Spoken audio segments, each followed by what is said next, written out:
Hello everyone and welcome to D&D with R&D. Sorry for the slight delay. We were waiting for a player, but we're still waiting on Chrissy, but we decided to go ahead. She will be in a moment. Excellent. Okay, all right, there you go. Perfect. So by tradition, Micro is always the one who does the recap, so that burden again falls to you, Micro. Well, last time, what happened last time? You rescued Bruno. That's right. Yeah, I was wondering. I know what happened, but I couldn't remember what. I couldn't remember where the cutoff point was between last session and the previous one. No, we went into the brothel to rescue Bruno, and Chiao. At first you were just going to abandon them. I don't think that was ever the. I think that was just angry. I think that was the plan. We were going to prank them. It was an option that was brought up. Yes, before you knew things, you were totally going to abandon them. Oh, we're going to move they're going to move the carts and trick them. Then Chrissy, Felix, messaged Chiaho, basically say, "Hey, yeah, you went in there. Just come out, get us." I think it was more or less legit. And Chiaho was like, shit is bad. We're kind of kidnapped. Yeah, we're in a basement. So we, through various means, got into the basement. And in various means. Yes, and also pretending to be a musician and being a drama queen who. Being a diva who needed a special green room. Yes, rehearsing. That's right. So we got into the basement. We snuck in. Yes. Through the kitchen, which was pretty great. So into we entered the basement and through did a bit of negotiation. Eventually, we met an orc. He was obviously in love with his friend's wife. Yes. And he was very concerned about his child because they had an affair. about his child going into being college. raised by his friend and the woman he loves. Yeah. The DM has not confirmed any of this. It's confirmed in my head, canon. and that's enough for me. It's canon. We're never gonna meet them again, so it's canon. Yeah, you don't know. Might meet the kid. Yeah, it's like in college. This is the story in my head, and I think that's enough to make it canon. If we ever do another campaign, I'm playing that kid, that old kid orc, all grown up, having fun in college. So no, we So Bruno, was acting charmed, or no, she pulled. Yes. The owner of the store. She was doing charm shit, and he had spent 15 seconds with Candy. What else was named Candy? Oh. So and obviously couldn't pay. So through a bit of negotiation, we got the price down. We also had to deal with two of us being charmed by the madam. True. Seems like she's not running an honest business. Let's put it like that. No, we got out unscathed and slightly poor with all our many coins. Yeah, we just threw some money around and fixed the problem. Yeah. And then we set off. Oh, but don't forget that Preet came up with an absolutely cutting. Oh yeah, we also banging tune. Yes, to trash the reputation of the Chastity and Club, which is now permanently in some kind of souvenir thing. stone. In a rock. Yes. You pick it up and it plays this ditty. And if you guys ever make it back to Amber Gate, yeah, we'll find out. You'll find out how effective your little ditty was. No, and then we went off to the base of. Oh, you went to Dark Sail. Yeah, we were escorted. Yeah, that's right. We went to Dark Sail to figure out because we knew that there was a guy there who would be able to at least tell us the way, maybe escort us. He gave us a few options, some more dangerous than others. We chose the most dangerous one, which is going through the side tunnels. It hasn't been that dangerous so far. Not going pretty standard. But we do have a big cliff to climb up, an abyss. So that's gonna be fun. Oh hell yeah! So yeah, we went off. We went off now with a detailed map. We stopped at a place, got a few supplies, and then we went in and had a combat encounter with some creatures, and that we totally wrecked. And then it was like 4:30 in the morning for some of us. Yes. So we had to call it a night. Yeah, that's pretty much it. So why can't I hear R&D? Are you muted? I did. I muted myself to open my beer, and then I forgot. I appreciate that. Myself. Yeah, that's about where you all left off. So, you left off there. Yeah, what would you like to do? You've just destroyed some creatures that were trying to eat you. I don't know how injured you are. Yes. Well, we healed up at the end of last time. We must have done some. You might have probably taken a rest of some sort, either short rest. We didn't take a rest there. Catnap was cast. A couple of you took a rest. Yes. Yeah. I would like to take the one I killed. One of the smaller ones I killed. I think one of them over here. Maybe here. There's like one that I cut to pieces. Their bodies you see are just kind of like dangling out of holes in the wall. Before, like when they were in the holes, the outside of them kind of let them camouflage, so they look like it was stone. But now that you've killed them, you see they're just kind of dangling out.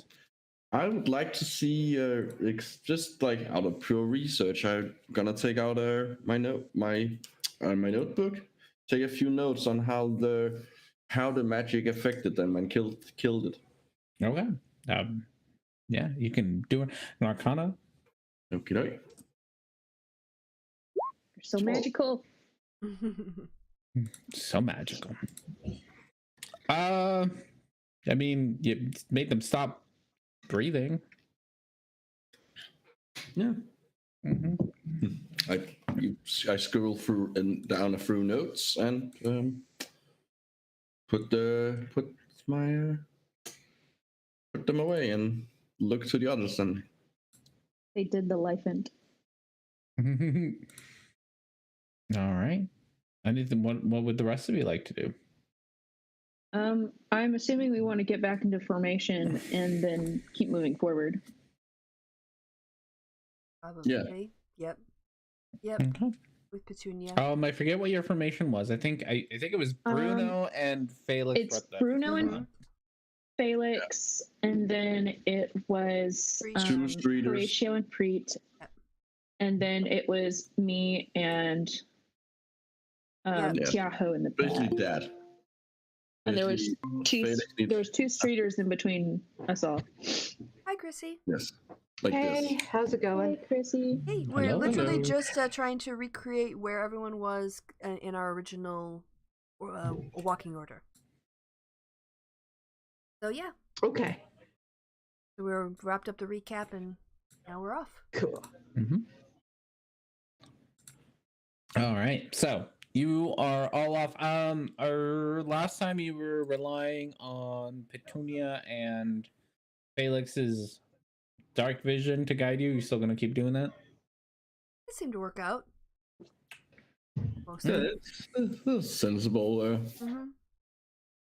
Seems like a good plan. Yeah. Okie dokie. So you've been traveling. Felix, you can do a perception check since you got Petunia. You can do it normally since you won't get disadvantage from the pitch. There's literally no lights, unlike the King's Road that you're used to, where there's crystals and mushrooms and things that people have set up to light up the road. Nobody's bothered to do anything to this road. You're on the sticks of the Underdark, which is pretty bad all on its own. So a 20, you managed to navigate everyone pretty safely. The tunnels widen and narrow, and there's definitely a couple of spots where you, like the streeters kind of have to wiggle their way through. Let's see. Streeter wiggling. With all the wiggling going on, you do notice, since you're kind of in the back, Horatio, you do notice that one of your zombies kind of slips off and falls to the ground. Oh no. Hold on. I run over to it and command it to get up. Mm-hmm. Are you gonna have it walk with you, or are you gonna try to tie it back up? I'm gonna try to tie it back on. It walks way too slowly. Here's the more interesting question: do we all stop and wait? That is a more interesting question. Are you all gonna stop and wait for Horatio? Well, we are in to the tie middle, the zombie back up? Yeah.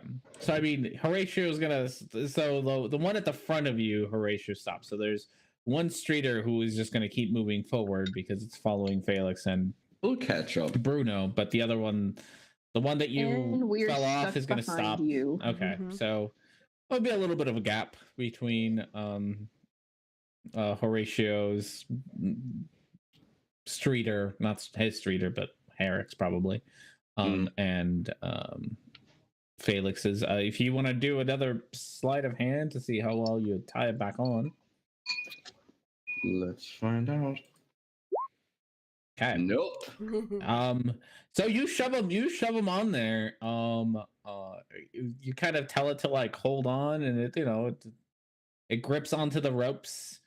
And it takes a few steps before it just kind of slumps right off again.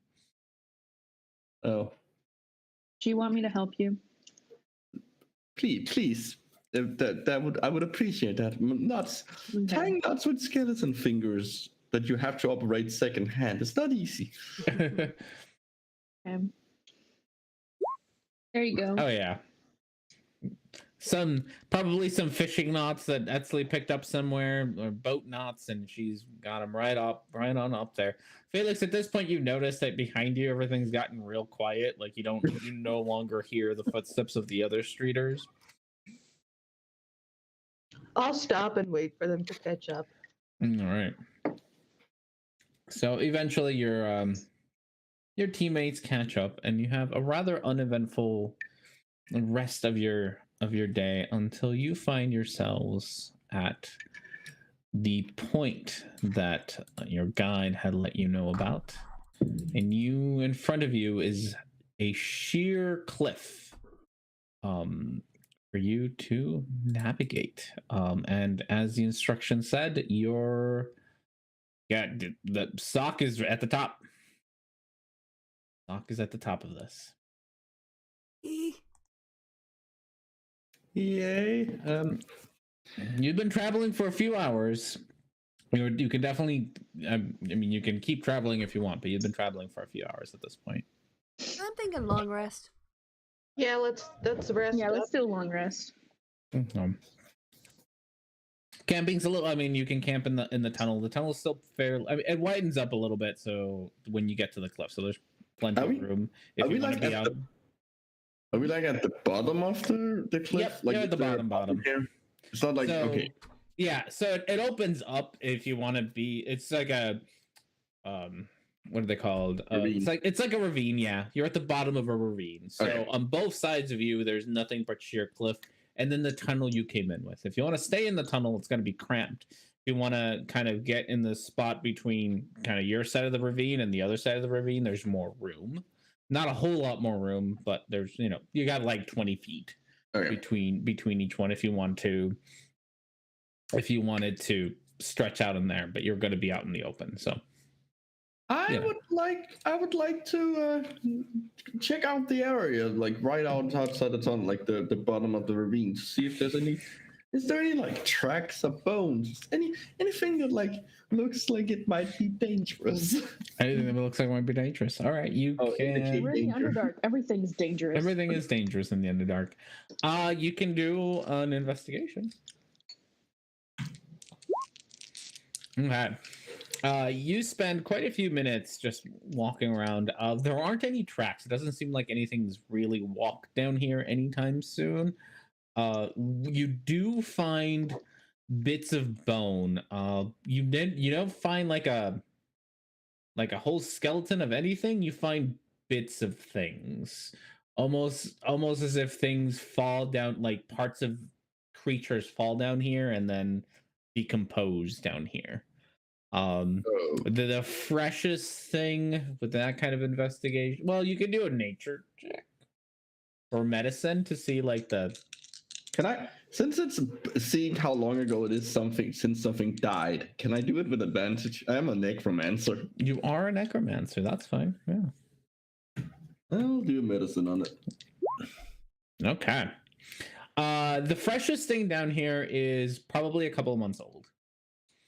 Okay. There's like an arm with like a drow arm, so it's all drow colored and clothed, well, whatever's left of its clothes. So it's still stinky and has some flesh on it, but it's been down here a couple of months for sure. Okay. But yeah, so lots of bits of things, but never a whole thing. Well, I think it might be relatively safe to stay here at the bottom, but there's probably dangerous things up above. I think the dangerous thing up above is falling off. I think we should. Normally, when you fall off things, you don't just get split into multiple pieces. I think we can do pretty well in the tunnel, not be out in the open. I fear that's probably a good idea. Yeah. Okay. That way, if anybody decides to fall, they won't fall on our heads. an excellent point. All right. What did you do with your doggo? I sorry. Now that you said doggo, I saw this tweet about making fun of millennials and the way millennials making fun of millennials, and they're like, haha, all your jokes about how sad you are and how you can't own a house, but it's okay because you got a doggo. I'm like, ouch! Like that really hurts. That's very right. That's so true. It's way too accurate. Accurate states. That hits way too close to home for me right now. But sorry to derail things for a second there. Okay. You can have your long rest in the tunnels. Are you gonna set up watches? Everyone gonna go sleep at the same time? How are we doing this? Well, we'll definitely have watches. Yeah. Okay. I'm gonna cast. I'm gonna reanimate my assert control on your zombie friends. on zombies before, so I get my spell set back in the morning. Yeah, and you did that last night, so you are good to go. Yeah. All right. Who's taking the first shift? I can do it if I'm staying up doing that. All right. Anyways. Yeah. So you can go ahead. Is it just gonna be you? Oh yeah, the 25. Okay. While you're sitting there, you hear a distance from where you are a thud.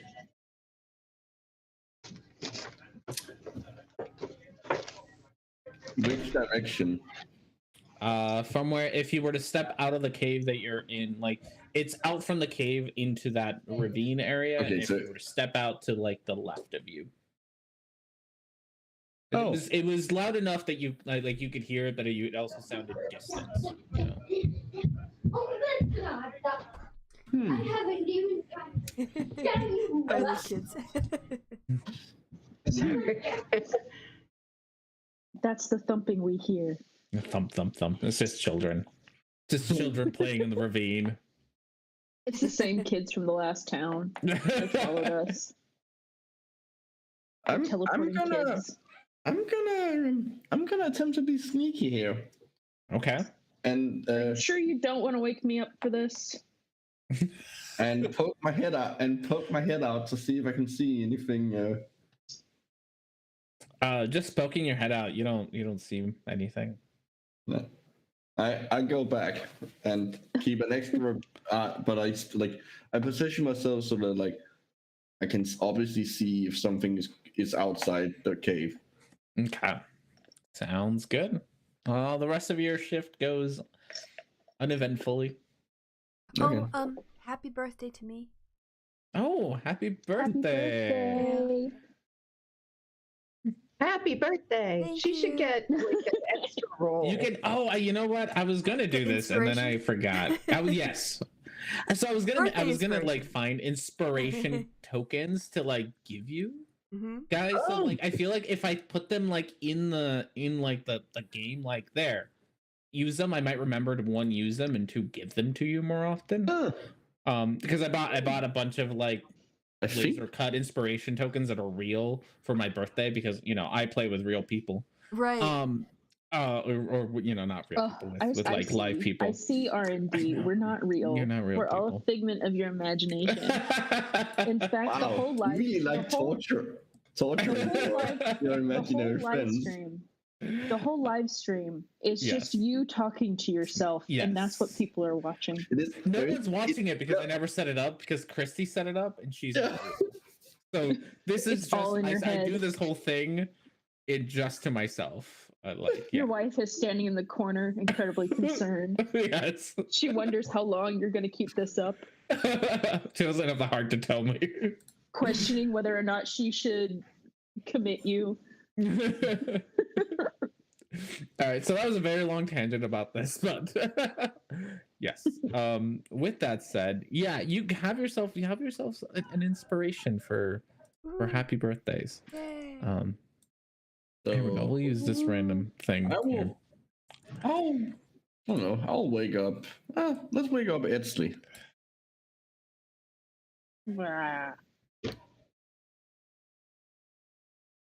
Hey, there we go. Inspiration.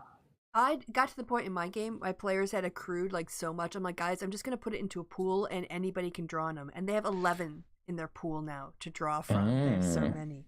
So you can let them keep them. That's interesting. Yeah. You can't keep these. You use them. You use it. You use your one. There you go. That one's yours. That one's Christy's inspiration. Woo! You can control it. Remember it. It's there. I'll try to move it around with you. All right. But all right. So, Horatio, you're gonna wake up Etsley. Etsley, are you gonna tell Etsley about the thud? Yes. Etsley, you heard a thud. Weird. Or sorry, Horatio heard a thud. What are you gonna do? Or no, roll me your perception. You're gonna stay up. That's what you're gonna do.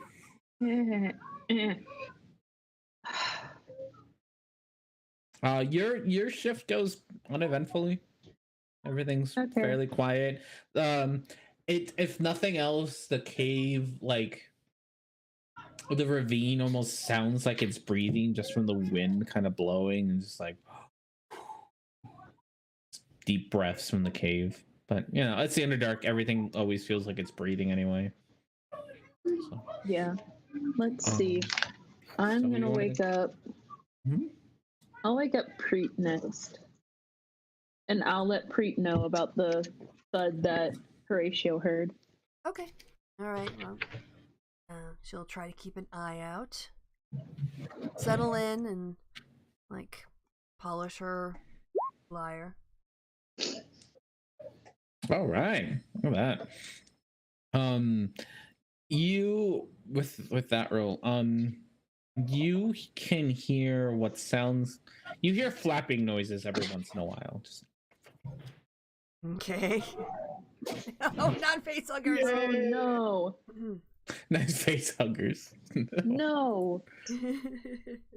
Not No. face. No. Well, she doesn't have dark vision, so she's not gonna. She can hear, but she can't see very far. Mm-hmm. All right, but nothing swooping down at her. Nothing that you see. You just kind of hear. You just hear fluff. Okay. All right. Then I'll wake Felix for the last shift and let her know about the thunk and the flups. All right, Felix. What are you gonna do? Well, all right. I will sit down and keep a watch. Okay. I hope. Roll me your perception. All right. For some reason, I might have to go out and come back in. It's being weird, but let me No see. worries.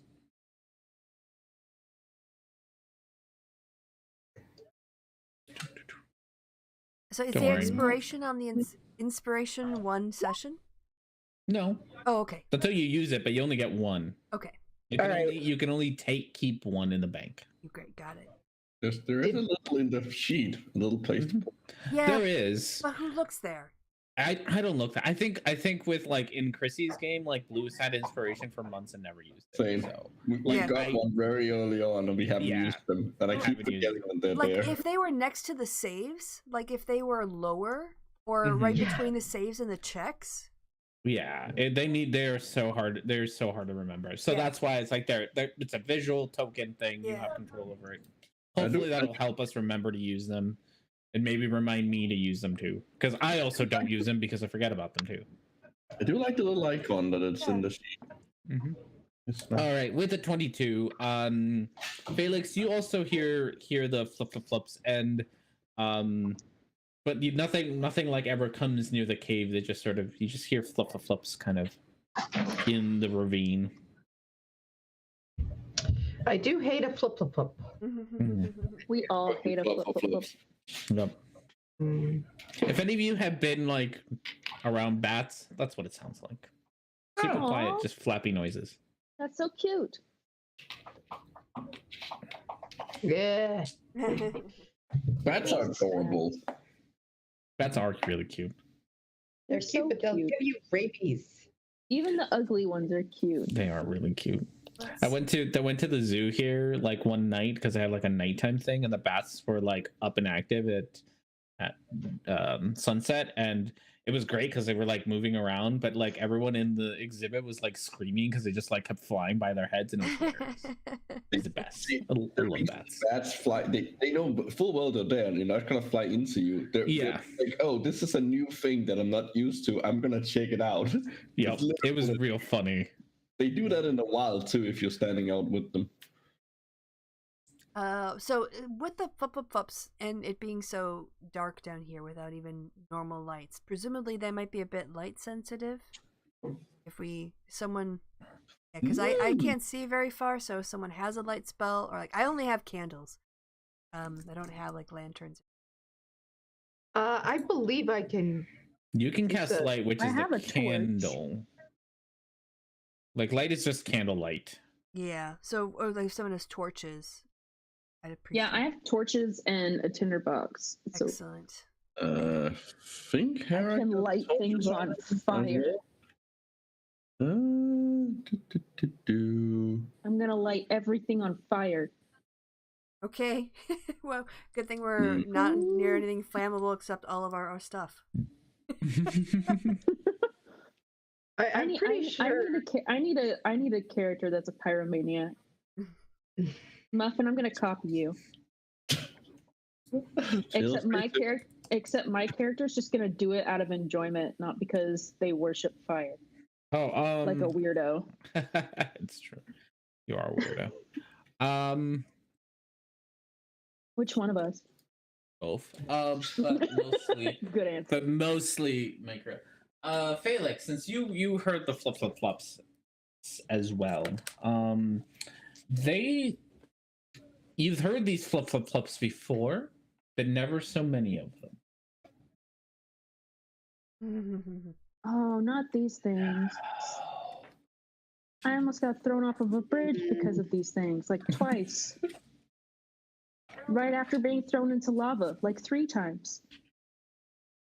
I have a habit of being thrown off of things. You do, which is funny because you have like super dexterity. I know. I mean, that just means that it's good that it's happening to you because you will be able to get up. It's true. I can do flips and flips. And how far up does the thing go? Does what thing go? The peak, the thing we're trying to the climb. cliff? Oh, the ravine you're in? I mean, if you were to stand outside and look straight up, you can't see the top. Well, and just to give you some context, the guy at the shack told you that it would take you days. Oh, hell yeah. So what's the problem here? What are you guys discussing? We're definitely going to be attacked by things on the way up. Way up, yep. There's just, I mean, what we could do is we could send a few, like, random spells just blasting up for a bit. And that could clear us away. You could stealthy stealth, but what good? Yeah, what does that mean? What would that even do? It would mean I would climb very quietly, and I have my cloak, so they have disadvantage on trying to see me. So. Oh yeah, and then what are you gonna do? Throw down a rope when you get to the top? No. The rest of us have to come too. All right, so while you guys are planning, since at this point you all had your shift and you had your 8 hours, and you all seem to be planning. I'm going to stop you before you plan too hard so that I can tell you the rules of climbing this great big cliff. I deny your rules and insert my own reality. All right, you're about to undertake a very difficult task as you were warned by people. This is going to be a skill challenge, which you've done plenty of before. Unlike the other ones, I'm not going to tell you how many checks you have, because depending on how you roll, the checks are going to determine how many checks you have left. There is a set distance for you to climb to get to the top. Each roll, so general rules, you can only roll things that you're proficient with, having casting spells or kind of doing prep work beforehand and something like that will lower the DC. So the DC won't be as high for you to get there. The things that's going to be different about this one is that, unlike before where skill challenges you're kind of sometimes doing them for yourselves, is that you're doing these skill challenges for the group. So whatever you're going to do and whatever you want to do for your like challenge for your role, it has to be beneficial for the whole group. So you're gonna have to describe it in a way that it would help everyone move forward. You can roll. Your roll is also going to be for 8 hours worth of travel. So one roll is going to equal 8 hours. The consequences of your roll, because the DC, like this is extremely difficult. The DC is pretty high. You're probably going to fail the DC, but this isn't going to be a binary you fail or pass. There's a gradient about how badly you fail and what the consequences of that is going to be.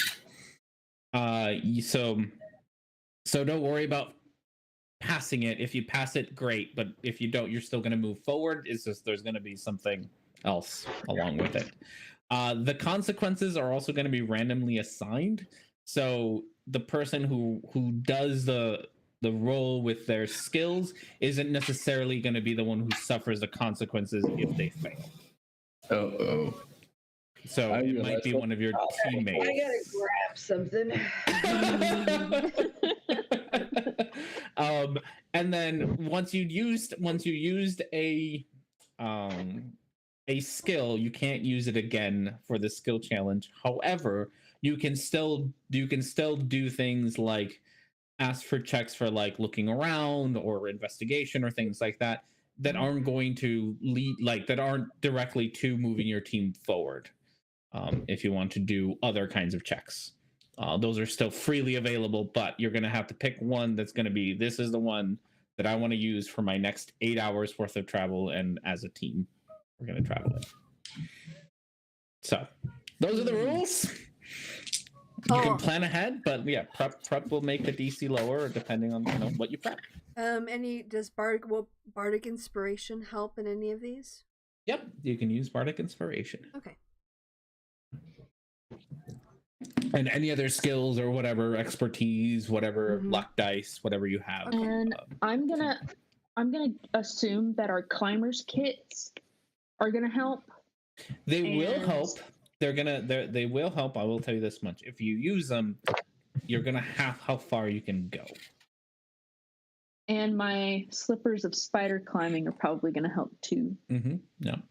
So if people are using their climbing gear, you're gonna lower the DC of the skill check, but you're only gonna travel half as much as if you weren't, because you're pretty much gonna have to stop every 25 feet, get your next anchor in, undo the last one, keep going.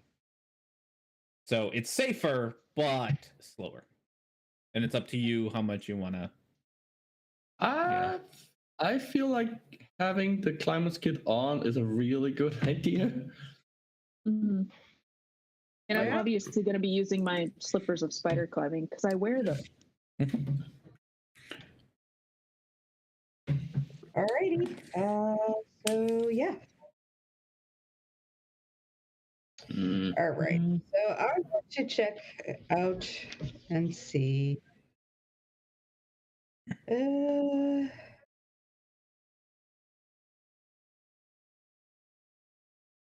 All right, so I'll give Preet also. I will use my magical tinkering to just I'll just grab a rock and I'll make it so that it sheds bright light in a 5-foot radius. Oh, thanks. And light for an additional 5 feet. Okay. So let's see. Yeah, and then you can just do that for free. Those artificer things. And I will.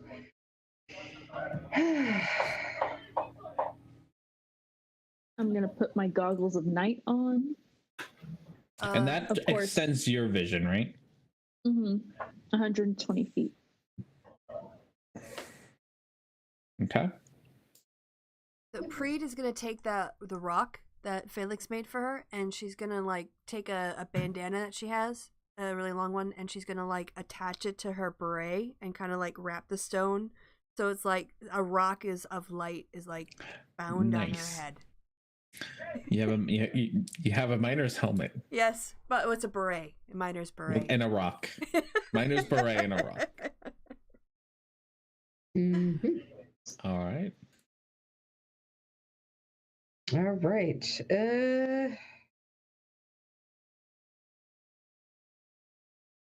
Yeah.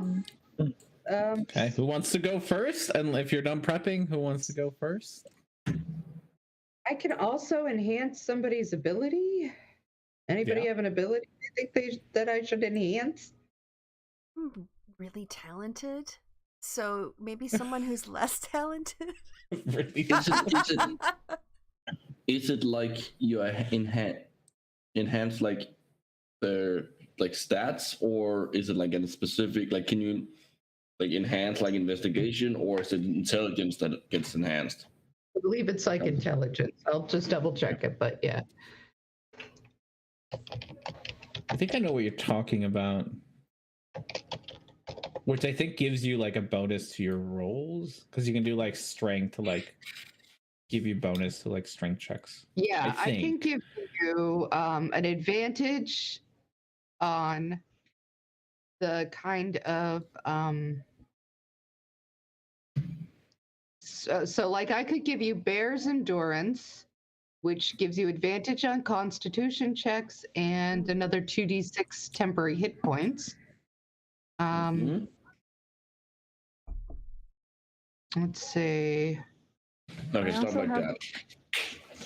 I also have reliable talent, Is there one? that makes it to where I can't roll any lower than a certain number. So there's somebody I can give somebody advantage on strength checks and his or her carrying capacity doubles, and give someone advantage on dex checks. That one probably would be the best for someone who's worried. My dex is a 6. Yeah, but the thing, but it's probably gonna be saves if we fall off. Wouldn't that help with your saves too? No, it's checks. Oh, just a straight up dex checks, not all dex based checks. Yeah, but it does. Yeah. It does actually help you from falls. Oh, no. It doesn't take damage from falling 20 feet or less. So. I think I probably have the lowest dex of 14. Well, actually, my dex is only 12, but okay. I've got really good. I'm good at things because I'm really talented. I'm sorry. Did you say you were really talented? I kind of missed that the last. I try not to mention it. Oh, okay. I don't think there's a lot I can actually help with. I am quite useless. I think Preet is talented. It's just a hunch. Yeah, so I think Preet's talented. Someone less talented than me can have it. I've heard it said for sure that Preet might be a little talented. Like through the grapevine, there might be a rumor about it. There is a rumor going around. And you know what? I'm all for it. So, I'll tell you what, Horatio von Bubbleton III. Thank you.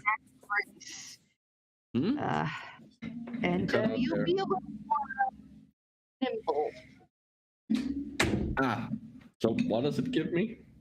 Advantage on dex checks. And I can't take damage from falling. Okay. 20 feet. The first 20 feet, you can't take damage. I would just point out that, when I've watched Acquisitions Incorporated, that's run DM'd whoever it was for a long time by Chris Perkins, he would always say it's a dexterity acrobatics check, or it's a dexterity sleight of hand. So I personally would read dex checks as all, not just a straight up dex, but any of the skills based on dex. I mean, I don't know. Yeah. Okay. No, I would say, I would also, because we've done this before, is that if you can tell me how you would use your dexterity to do a different kind of check, mm-hmm. I would probably allow it. So, you could potentially, for Horatio in particular, could use that advantage on his dex save to do like an investigation if he could figure out a way to tell me how he would use extra dexterity to investigate something. I don't know how you would, but you could. I have a question. Actually, that was exactly what I was thinking, because I have prestidigitation. Every time I need to hammer something in, if I do prestidigitation on it and like clean it off, will that remove like any like loose rubble? So that like I'm sure that I don't put it in a place that it will fall off as easily. Would that work? Are you gonna do that for your whole team? Because this is a team effort. No. Like that. I mean, I could, but like that would slow us down. But I mean, it might help you in particular, but at the end of the day, you're gonna climb this thing, and you're gonna go up as fast as your slowest person. Like this is a team thing. Mm-hmm. So it might help you, but it's not necessarily going to help you. Like maybe we will come to like exercise. This is a team building exercise. You got to come up with something. Maybe we'll come to like an area with particularly a lot of loose rubble. Like I just wanted to since I got the idea, I wanted to check in advance. It might in that situation remind me, and it might. Okay. Well, Preet's got her thing, what she's going to do. Okay. Do you want to share it and see if your team is okay with you using it? Sure. Well, she's going to get everyone off to a very positive mental place starting point by doing singing out a hiking song, a call and response kind of thing for everyone to do it. You want to get into it right away, guys? Oh, hell yeah. Let's do this. Great. So I sing it and then you sing it back, right? So it's the other day. The other day, I saw a bear. I saw a bear out in the woods. Out in the woods. Away out there. Away out there. And then there's a chorus. The other day I saw a bear out in the woods, away out there. And then there's a whole song about how he looked at me, I looked at him, he sized at me. It goes on forever. But we're going to do that. We're going to do that song as a group. That seems like a brilliant way to attract attention. We're in a ravine, you know. If we're gonna sing, we might as well sing here as anywhere. Yes. So here's my. I'll also pray for guidance. I have guidance, don't I? Yes, I do. I'm going to pray for guidance as well. And why are we even climbing up? We have the streeters. We can just tie ourselves to them and let them. No, they got the carts, man. Yeah, they're used to pulling the carts and up with us in them. Surely they can pull us up. Direct vertical? You really want to trust the streeters to just? Well, you already had a roll, so you guys could argue about this, but you had your first 8 hours. You all climb. You used your climbing ears, right? Yep. Yes. I did. Okay, so you spend your first 8 hours climbing straight up, singing the song along the way to help you get inspired. You got a 13 plus 3? Yes, 13 plus 3, so 16 total. 16. Yep. Okay. So you do manage to move forward just fine. On your way though, your singing attracts your singing attracts some of the flappy things. They seem to be kind of going towards the two people who are singing the loudest, which happens to be Preet and Bruno. Bruno really got into it. It was just singing away. We're having fun. You were.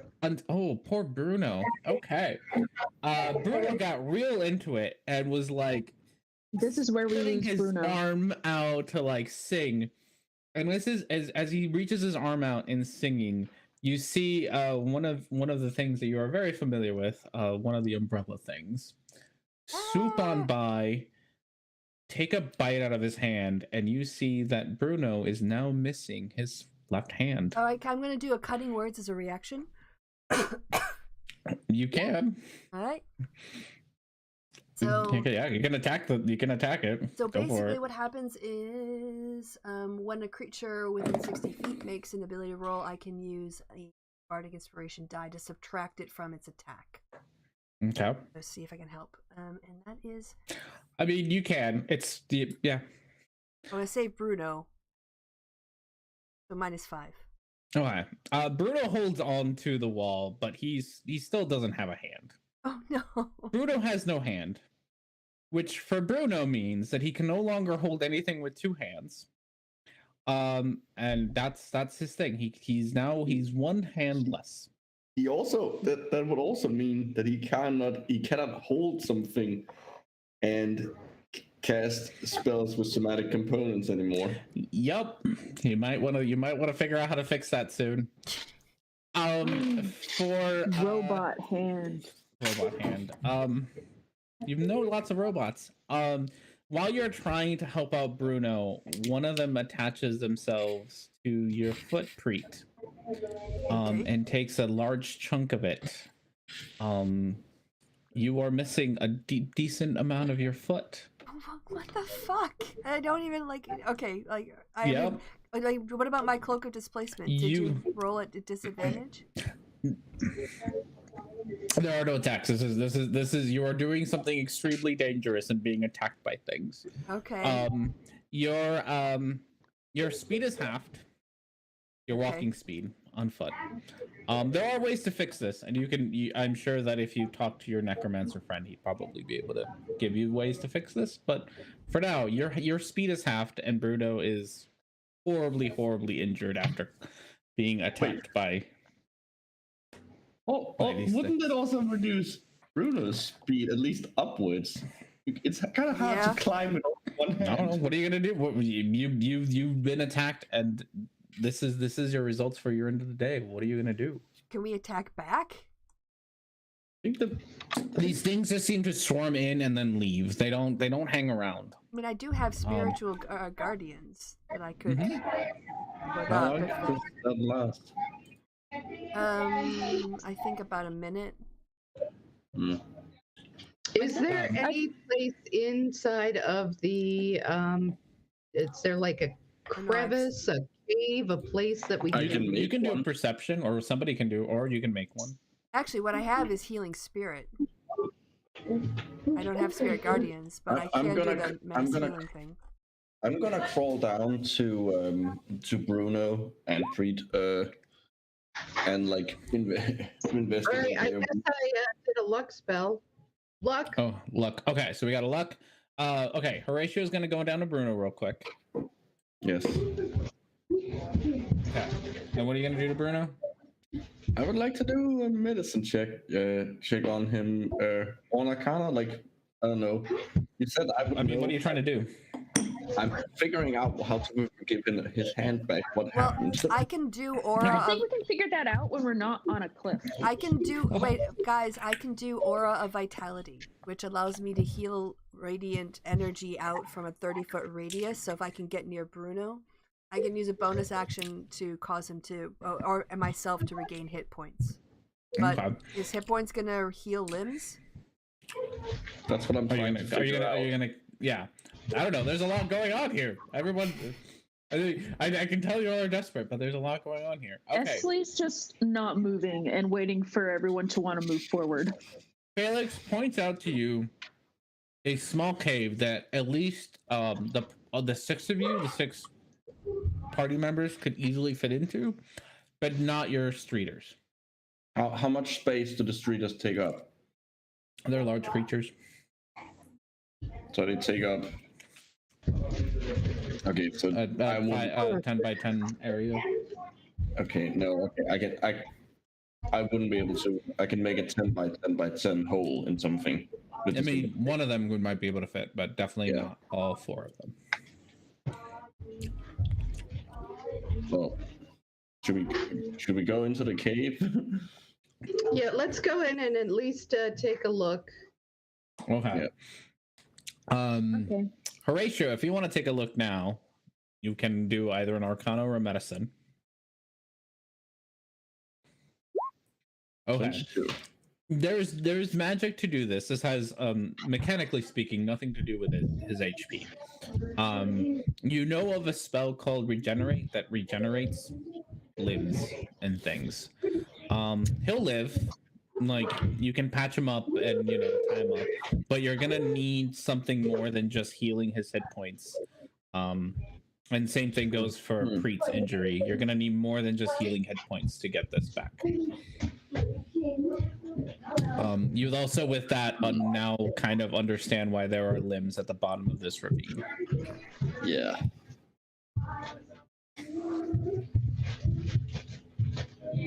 Well, I sadly do not know this spell. All right, I am going. If you can at least heal. I haven't lost any not technically. I haven't lost. Or... Yeah. I mean, I haven't technically lost any hit points. I'm just missing most of my foot. Mm-hmm. What I can do is I can tinker something together. Okay. At least, like, it won't be anything fancy because we're in a cave up in a straight up thing, but between my various abilities with like tinker's tools, smith's tools, and you name it, I could at least fashion like some hooks for people. Yeah. As long as they're not under too much, like in danger of being,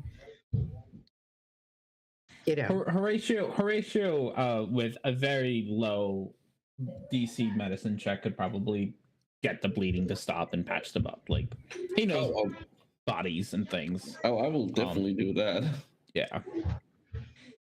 So that part, that's fine. That's fine. Like, this isn't very hard. You're wrapping up a wound, like, and the nice thing is, whatever, like, these things are taking fairly clean bites. So they're not really, it might be an infection that you have to worry about in a couple of days, but for right now, no one's life's in danger. All right. Oh, I didn't actually mean to even hit that, but I did. So. Okay. Yeah, you get yourself a really nice hook for now. I mean, it doesn't function much besides it being a hook, which will help, if nothing else, help Bruno climb up, so he's not going to get slowed down. And you manage to fashion like a boot that kind of helps keep Preet's balance a little bit better. So your speed for now isn't going to be halved. Yeah. So you're it's uncomfortable and it hurts. Your healing magic kind of does help with like the pain and stuff, but you still have without this boot, you still have a chunk missing out of your foot. Okay. I would advise to be maybe don't attract so much attention by singing. Well, at least we made it up here in one piece. Yeah. So this is your first 8 hours. You've made it up a distance. Can we go another 8 and then sleep 8? Or are we gonna get exhaustion points? We should Yeah, we can go up another 8. Where we can stash the streeters. I don't know if they can like sleep. Yeah. That's a good question. Can they sleep on the side? I mean, there are spiders. I mean, they might. Nature check. Yeah. Oh, they're not in this guide. They're in like bolos. Who's good at nature? Let me. I'm decent at it. 2. I have a +5. I have a +6. A +4. +6 it is. Guidance. You need it. Yeah. Okay. Yeah. And Yeah. it's a D4. Mm-hmm. Okay. 17. 17. All right, give me a second because I don't know if streeters can sleep upside down. I have to find off out. a cliff. Suction. Yeah, or yeah, sorry, yeah, I'm not. Like they might. It makes think sense. of them like They're slugs. bugs. Yeah, they're bugs. So They're like spiders. Yeah, Aren't they? Yep, they're like spiders, pretty much. They're really large. So they're more like beetles than spiders. But yeah, they're insecty things have lots of they can cling onto walls. Like they didn't really struggle to get up here. Besides the fact that they were these umbrella things kept trying to stop by and munch on them. They just got more attracted to the really loud singers than them. So that's what they went for. But God, I don't even know what book they're in. What book are you in? Things. I'm gonna go with they could probably chill upside down. If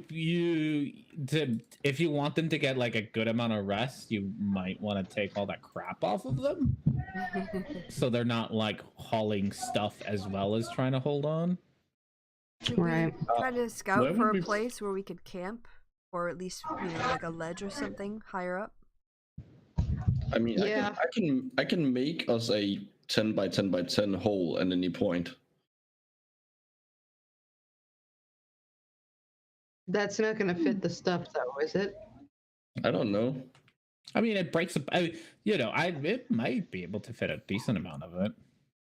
You have a cave where all of you fit with a little bit of extra room. So, sure you could grab some boxes and sit on them and lay on them. So if we had like a added 10 by 10 by 10 to where we're sitting. Yeah. And we can stuff even more stuff. Good idea. I can do that. I will cast Disintegrate then on the wall. On the wall. All right. Are we staying here overnight, or are we moving on? I don't know. You traveled 8 hours already, so yeah, we can. We also traveled 8 hours up a wall. Yeah, you can. It's still travel, so I mean, you can keep going. Yeah, that's why I was asking about exhaustion. Yeah, how? I mean, as a person, you know that if you keep going, you're probably gonna get real tired. Okay. All right, we're resting. Okay, I will cast Disintegrate on the wall and create us a little hidey hole. Little hidey hole. All right. Well, a further hidey hole. Mm-hmm. You'll spend a couple of an hour or so kind of unpacking the streeters. You have to move them around to get to your stuff and whatnots. But you do manage to stuff most of the stuff in there. The only thing that doesn't seem to fit, there's a couple of zombies that can't quite fit. I'll lead the. Can we put the zombies can I have the zombies stand at the mouth of the cave? So if anyone tries to come in, they will have to get by the zombies. Sure. I'll do that. There's enough room at the mouth to kind of just stand there. Yeah, we'll do that then. Okay.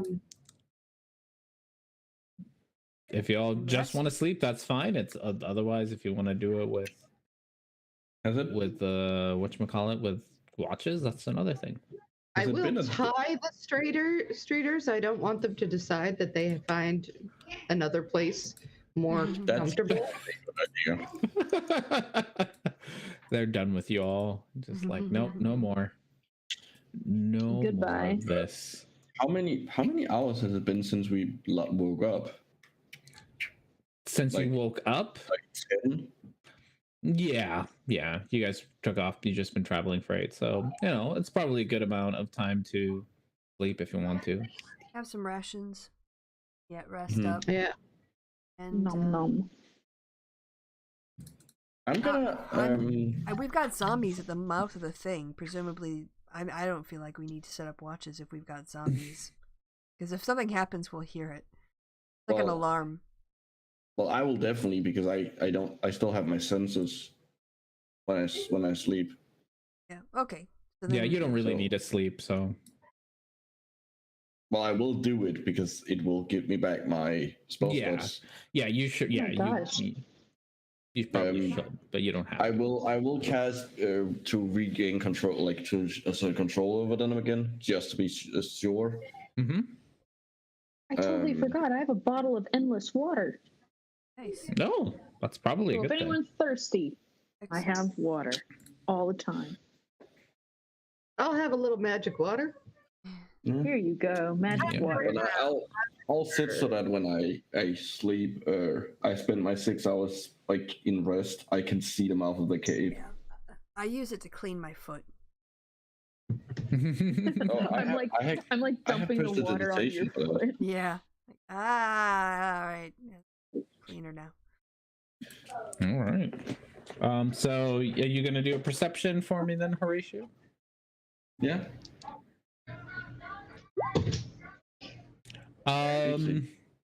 You do throughout. At first, we'll start at first because this happens pretty early on into your watch. The flappy things seem to be gathering around the mouth, and like you hear your zombies kind of swat at them and grunt at them.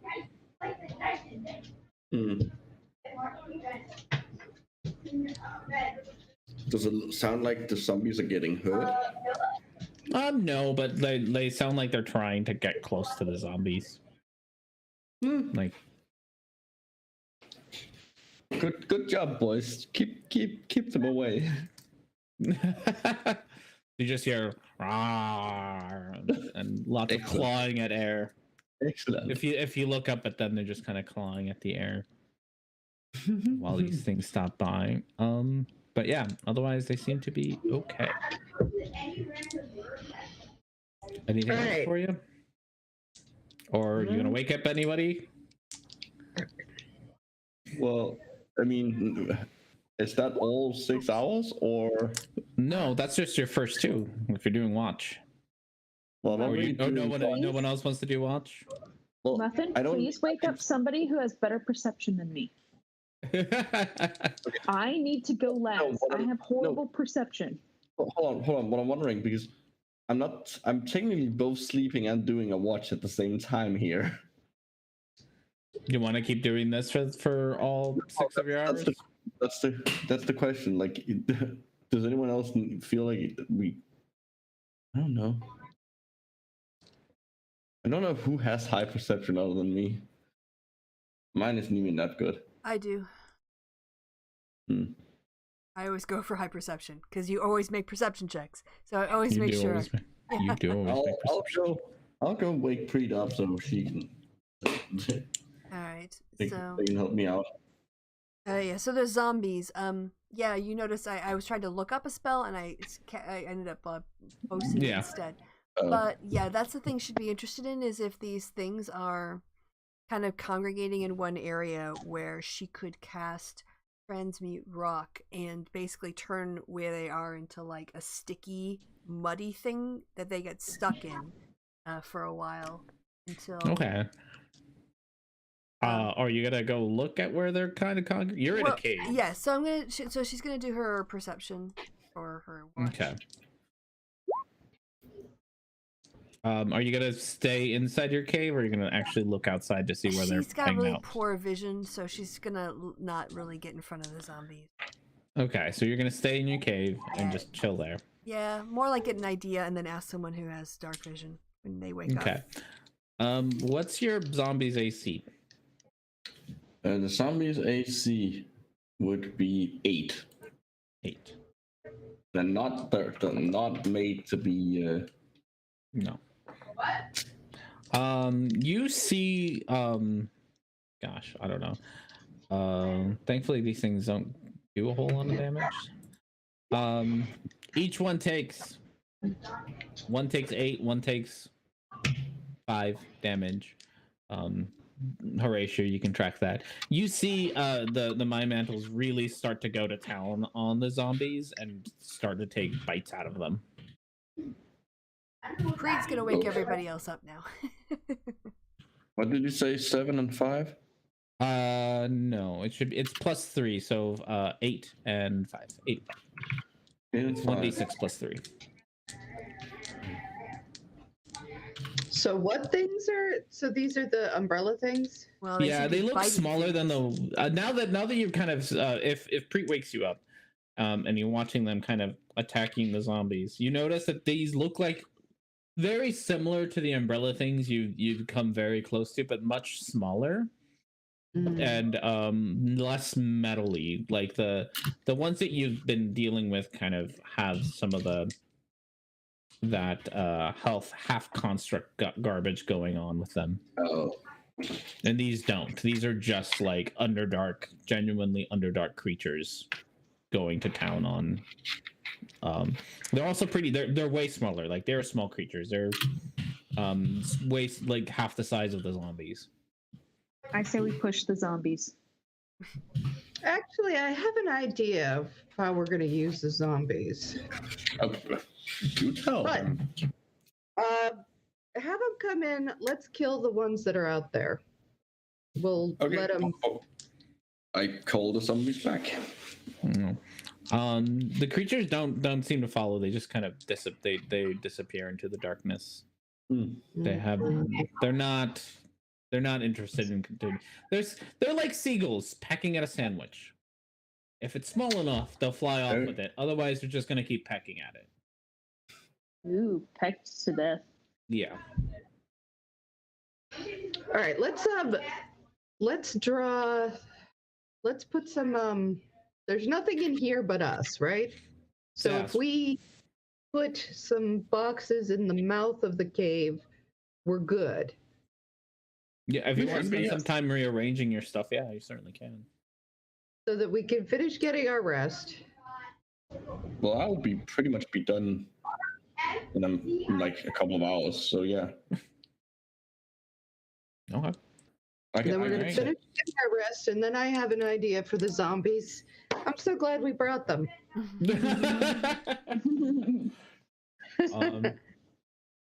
Yeah, the zombies.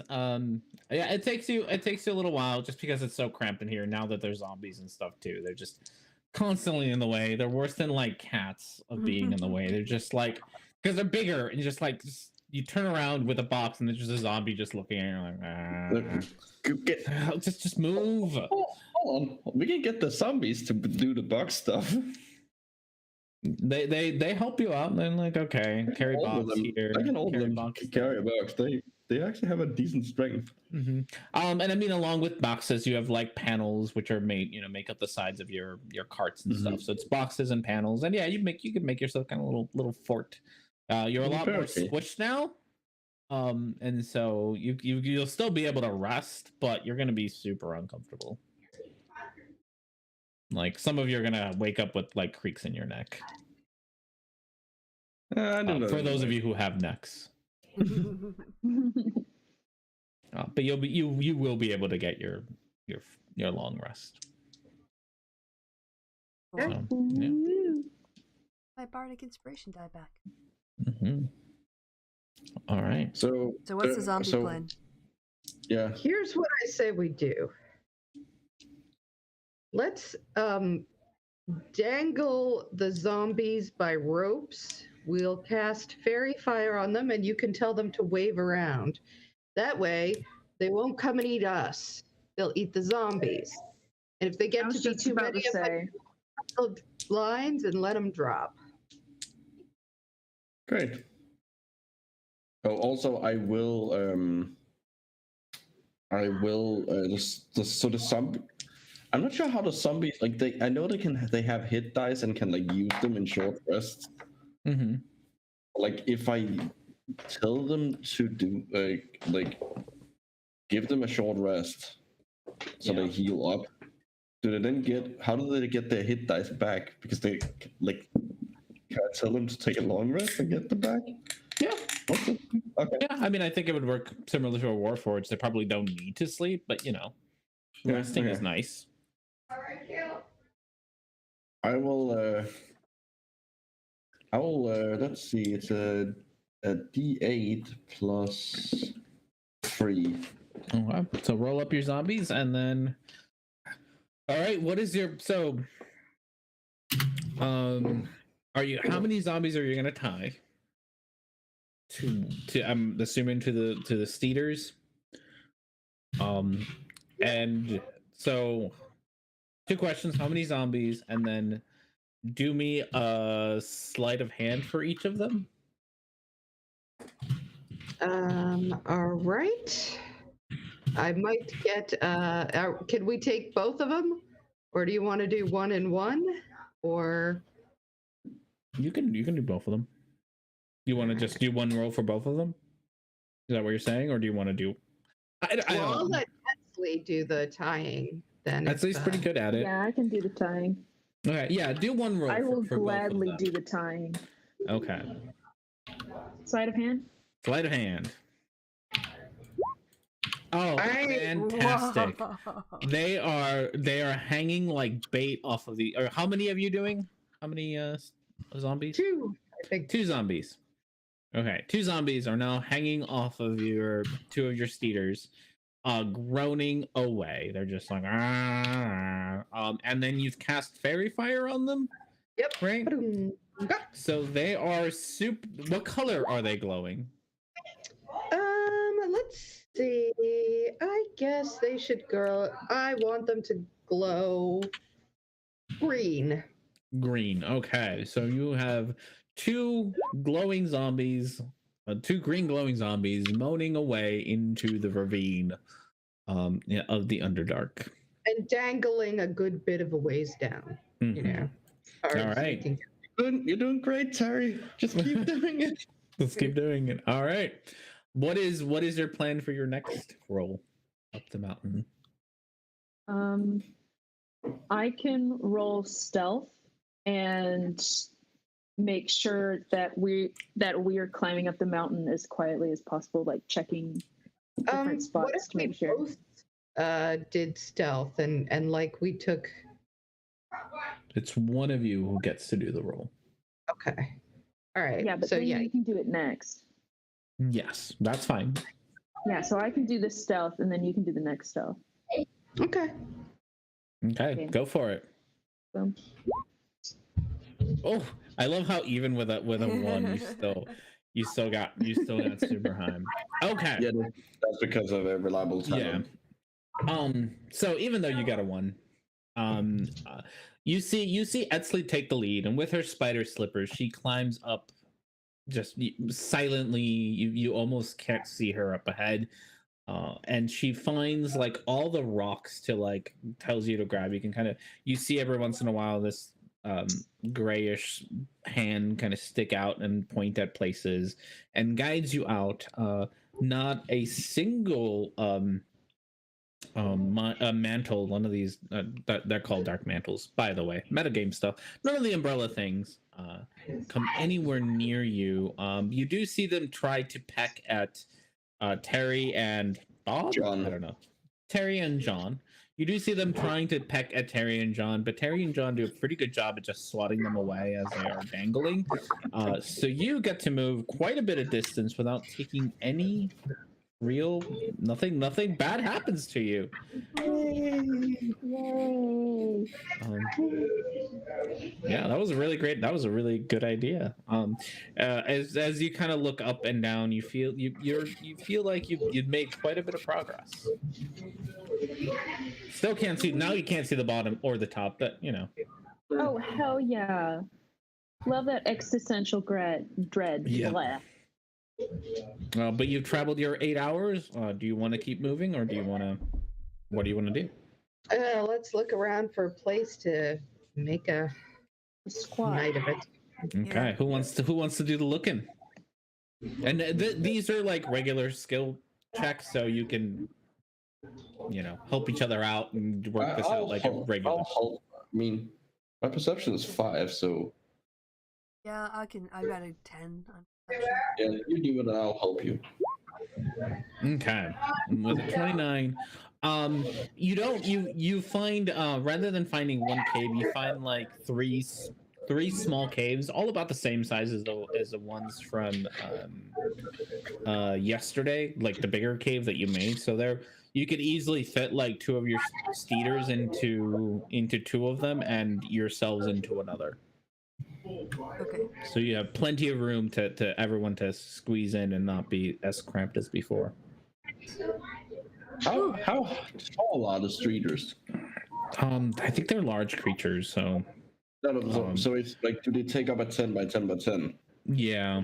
Okay. Should we It's also? more if I could fit like 2 in a 10 by 10 by 10 hole. Like if like Well, I was one could be on the thinking ceiling, one could be on. also use the equipment to block up the entrance to protect them, unless we want to stand guard over the mouths of the caves all night.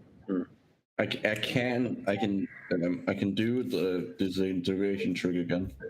Right, but we'll need the equipment to block up 3 holes. Yeah, I know, but like if we want extra space somewhere. Okay. Yeah. So are people alright with that? Yeah. Reblocking off the caves? Yep. Okay. These are all great ideas, you all. I love them.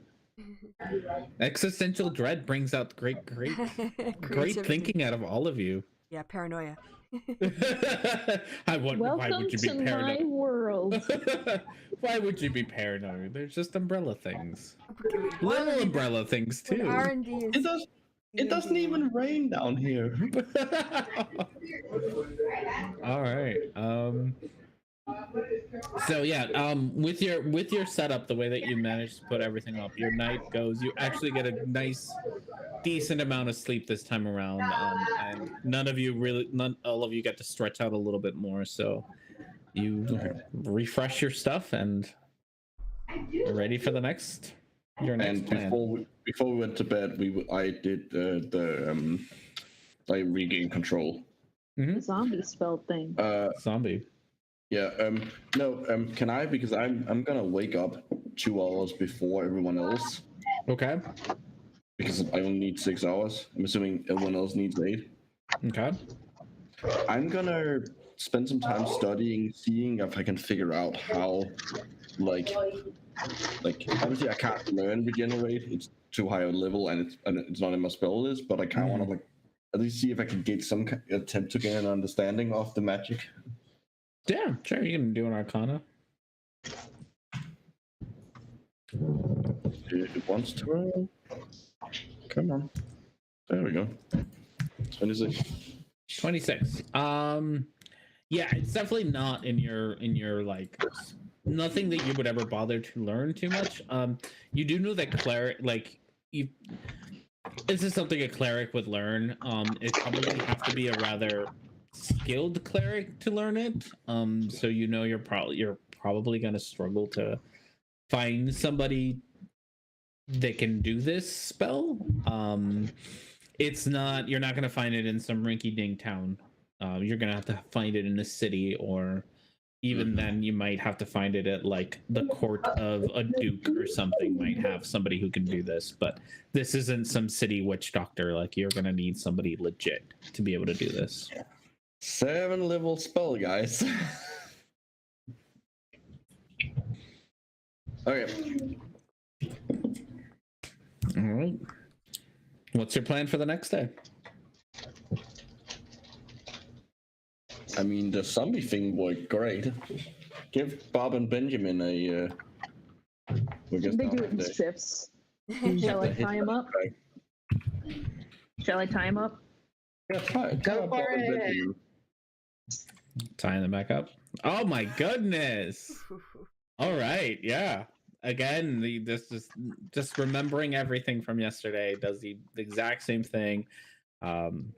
Terry and John. No. Bob and Benjamin. Yes. Bob and Benjamin. See, this would have been way better if you just took my advice and named all of them starting with the letter B. Yes. Bob and Benjamin are out there groaning away, trying to attract the attention, and again with this glowing green aura around them, trying to get the attention of all the umbrella things around. All right, who's gonna do their roll for the day? The roll for the day. I'll do a stealth roll. I'll do similar to what she did, but I am going to use my stone camouflage to give myself advantage. Yeah. Ooh, very nice. Yeah, go for it.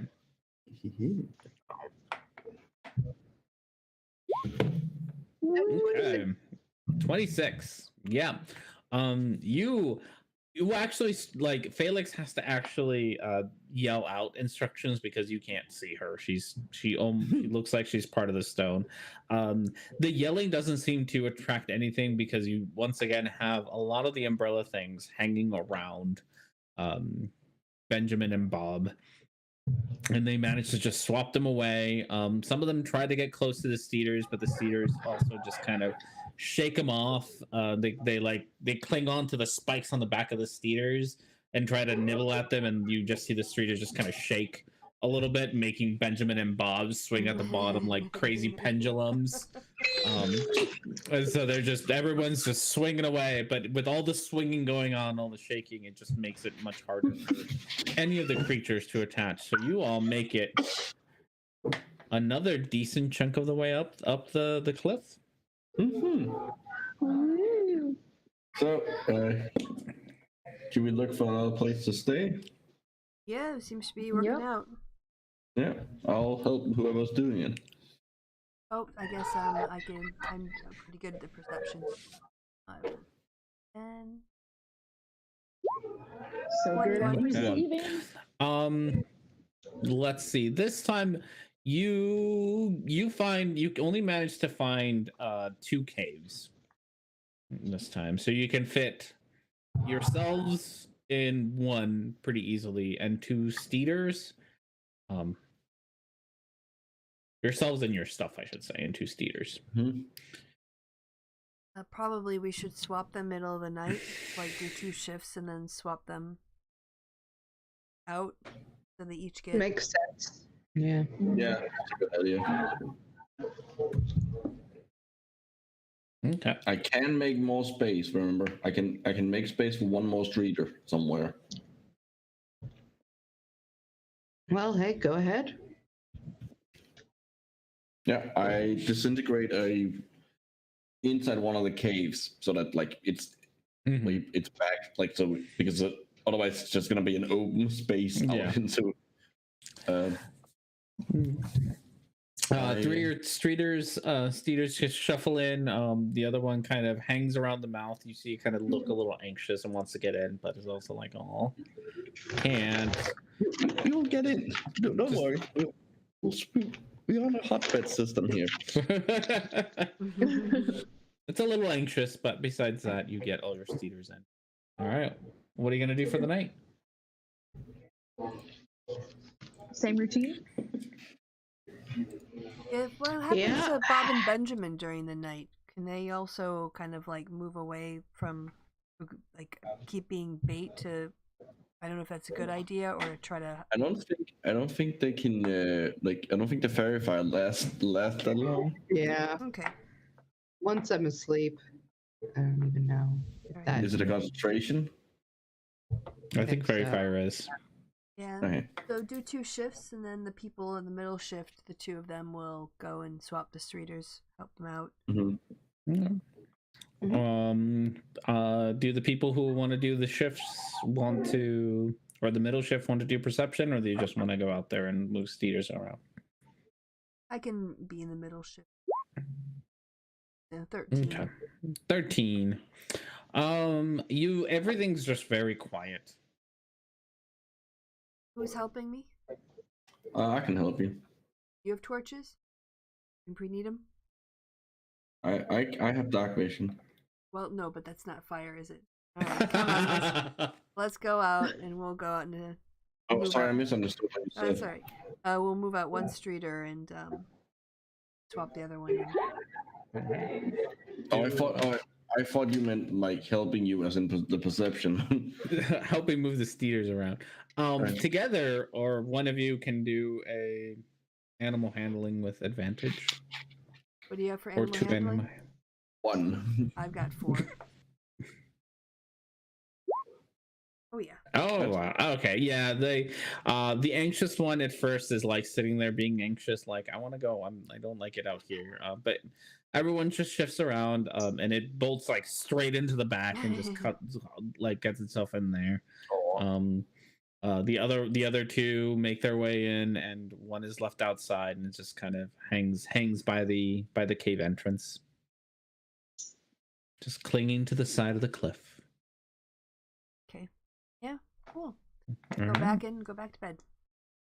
All right, your next day. What's your plan? Oh yeah. Well, we should definitely do the zombie thing again. It seems to be working out really well. Yeah. Actually, sleights of hands are just really helping you guys a lot. There we go. Okay. It doesn't help you out as much, but it still helps you out a decent amount. So, okay. You got, who do you have now hanging from the ropes? We have John and Terry. John and Terry are back hanging. John and Terry are now hanging there. All right, who's gonna do the roll, and what are you gonna do? Oh my gosh. We can call the zombies JT and the bees. I think I would like to use investigation. Completely ignored. It's funny, but I love you too. I'll go first. I'll go crawl up, so I'm in the front this time, Okay. and I'll use investigation to check the course, basically to give advice to where is stuff. Okay. Yeah. Sounds good. You can roll your investigation. Okay. Okay. It's not that bad. It's just slightly bad. 10. Oh, poor Preet. Again. Poor Preet. Is Christy gonna lose another character? Already. Character number 2. He's gonna You rolled the same one, so let's re-roll you. Okay. You are following all of Horatio's instructions the best that you can. But he's a fish, and every once in a while, with those blubs, you're like, what did he say? Put my hand here. And you're like, okay, I think that's where he said. And on one of those, you manage to grab onto a rock that's a little loose. And you slip off. Thankfully, you're using your climbing gear, so you don't slip off. You don't fall. Mm-hmm. You fall your 25 feet. Slide. But the way that because you fall and the climbing gear stops you and pulls you around your waist, just gives you a good tug. And you don't quite have enough time to grab back onto the side of the cliff before you slam into it, and you have yourself a minor internal injury. Oh, ouch. Okay. We're gonna have to take you to a hospital when we get up. Yes. What does that do? Whenever you attempt an action in combat, you must make a DC 10 Constitution saving throw. On a failed save, you lose your action and can't use reaction until the start of your next turn. Happily, my constitution is 9 and I have a luck stone. Mm-hmm. Oh, so you can't. Oof. Yeah. So You physically can't. Yeah. Not make it. So okay, great. Thank you, luck stone. Yeah, you got lucky there. Mm-hmm. She got lucky with them stones. Not the only thing she's gotten lucky with. Otherwise, you managed snap. Otherwise, you managed to, climb your way up. Excellent. I think I need to rest though. Maybe I can take a pass. One of the interns can take a shift. I might full night try to sleep off this minor internal injury. Sleep off a minor injury. Yes. It's only an and your internal foot's growing back too, so Oh, that's wonderful. How, that's how this works. Yes. The Underdark. Yeah, you just grow things back after a long rest. So we need to look for a place to stay. I have a decent perception. Is anyone going to help me? I can help you. 20. Yeah, you find two smaller, one small cave and one larger cave. Mm-hmm. So you can fit one cedar in the smaller cave or two cedars in the larger cave. Can you make a bigger cave for us so that we can fit 3 staters in? I will disintegrate a 10-foot cube in the wall. Okay. All right. So you see the thin green ray from Trevor's finger, and zip, there's Big no old hole. wall. There's a big old hole. All right, what's your plan for the night? Block up the entrances again. Yeah. And Hold on. Is anyone good at medicine? Maybe we can see if we can't help you out a little bit. I have a +5. That's more than me. I have a +1. I have a +4, but I'll take the. Go ahead for the 5. Yeah, Okay. it might be broken ribs. Might be broken ribs. Oof. It might be broken ribs. Who knows? Yeah. It might be. Here, can I have a look at myself? Okay. So Dr. Horatio comes by and is like, I don't know. I haven't had bones, like human bones, in a while. The ones that I know of are these, so I don't know. Like that kind of look like bones. And then Pre just like shoos him away. It's like, stop. I'm gonna sit here. You can see bruising from internal bleeding, and you're like, ooh, that looks nasty. But all of you take your pulse and everything seems to be like working fine. It just hurts a whole lot. Okay. You're pretty sure that if you like rest for like 10 days, you'd probably be okay. But you'd have to like take 10 days off. Otherwise, there's probably some magic out there that might be able to heal you quicker. Okay. There's always probably the same kind of magic that you need for your foot and your right. Get a one-stop regeneration. Mm-hmm. All right. Yeah. Oh, so like the Pokestops. The Pokestops, yes. Yeah, Pokesun. Sunday. Pokemon Sunday. All right. And I love how we just sang the same song. It's iconic. It's a good one. All right. Who is? So yes, you're gonna spend the night, block yourself, barricade yourselves in. Yeah. Correct. All right. Next morning, what is your plan?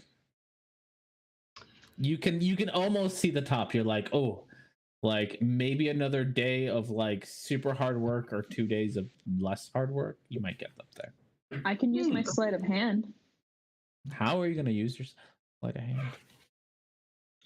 To test out rocks and make sure things are safe and quiet. Okay. Are you going to do anything with your zombies again, or are you just going to climb? It worked pretty well. Do we want to dangle them? Do you want me to switch them out before I do my climbing stuff? Yeah, let's get the dangle and the fairy fire going. Yeah. Robin Benjamin, you're up. That's your. You mean the bees? The bees are up. Yeah, it's all right. B2 and B1.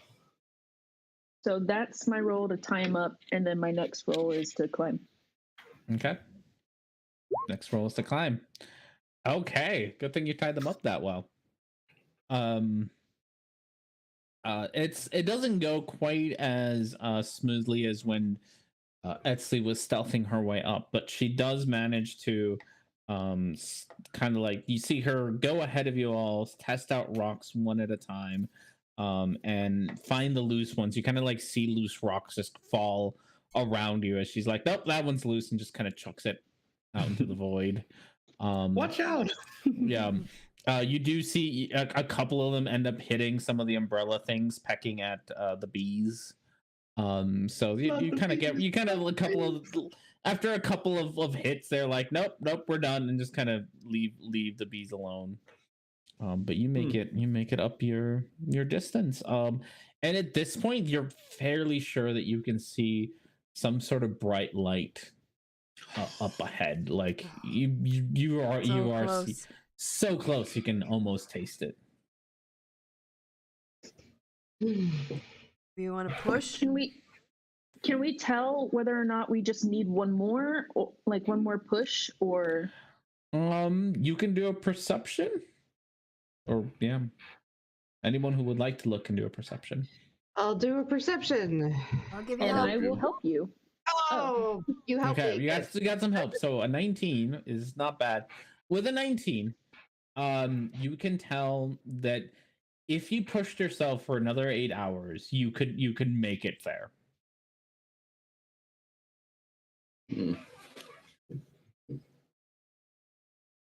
However, you also know that if you push yourself another 8 hours, you're going to start getting tired. So, you know. And we do have injured people. Worried. Like if it was just getting there and then boom, we're there, yay! That would be one thing. Yeah, but this is R&D's world. We have no idea what's up there. I mean, there's a light up there. If that makes you feel any better. I'm not sure if it does, but there's a light. Let's just camp out. Let's just block up. Yeah. Your time. Okay, you're gonna. Okay, how are you gonna do that? What are you gonna do for the night? No, first we need to find some caves. Freak, do you want to? Yeah. All right. Yeah, you find yourself 3 nice large caves that you can easily fit you all in there without having to like scooch anyone around too much. Oh, perfect. I will give cast enemy dead again to reassert control, and I'll be right back. All right. All right. You get yourselves all hunkered in and with all your stuff, make yourself your little fort. And next day, what do you all want to do? One last push with the glowing zombies. All right. Glowing zombies have been saving you today. I'll switch out the bees for TJ. TJ, all right. I like Give these me your nicknames sleight I'm of given. hand for TJ. See how well they're staying attached. Oh, there it is. I was like, where did I put this? I know that I printed it out. Okay. Oh my gosh, Jewel, your drinking is so loud. Jewel. Okay. So yeah, who is gonna roll the last push? I could. What are you gonna do? So, okay, first I'm going to cast Disguise Self on myself, and I'm going to look like Super Felix again, and I'm going to inspire everyone with my crazy acrobatic talent. I'm just going to be out there like bam, bam, bam. That's right. We're doing that last push. All right, go ahead and do your acrobatics. You can do it with advantage since you got your Disguise Self up. Okay. 23. Nice. Okay. Ooh. It was good. It was very good. It's not quite good enough. Okay, so you see Felix, like she's not even at points she doesn't even hold on to rocks. She like jumps from one rock to another and just leaping like a small frog. Who's 3? Okay. Sleeping from rock to rock, and you all just feel incredibly inspired by what she's doing. However, when she grabs onto one of the rocks, it slips. Felix manages to grab onto the cliff once again, but the rock goes falling down, hitting Herrick's leader in the head. And it looks really dazed and confused afterwards. No. Oh no, the street is concussed. Yes, the street is concussed. The streeter's name is now R&D. So it takes you a little while to kind of get Herrick's theater to make it up. It does not look happy about any of this. But as you make it to the top, you finally get to see the source of light. You make it to a nice flat area, and in front of you is these 2 large columns of lava kind of pouring down the side of a large round iron door. Does the lava look like does lava look like it's intentionally there as part of like where the door, or like something broke through and like naturally? It looks decorative. It's falling down. Okay, like, that's what I'm. Yeah. Okay. Yeah, it looks decorative. It's almost like a lava fountain, less like a lava. Okay. Okay. So So one of you pretty. open the door, and it turns out the whole place is flooded with lava. Yes. Which if I would have thought of it sooner, would have been a really funny thing to do, but I didn't. So no, no, it's just decorative lava. Does it look like it's been here a long time, or have people come in and out of this door, or? You can investigate or survival, one or the other. I can do an investigation. All right, go ahead. Gosh, Julie, you scared me. I'll help you. Oh, if you're helping me, then 27. Nice. Okay.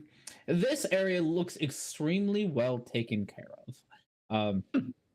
The door even has marks on it, like scratches on it, as if it's been sliding in and out of its position on a regular basis for a long time.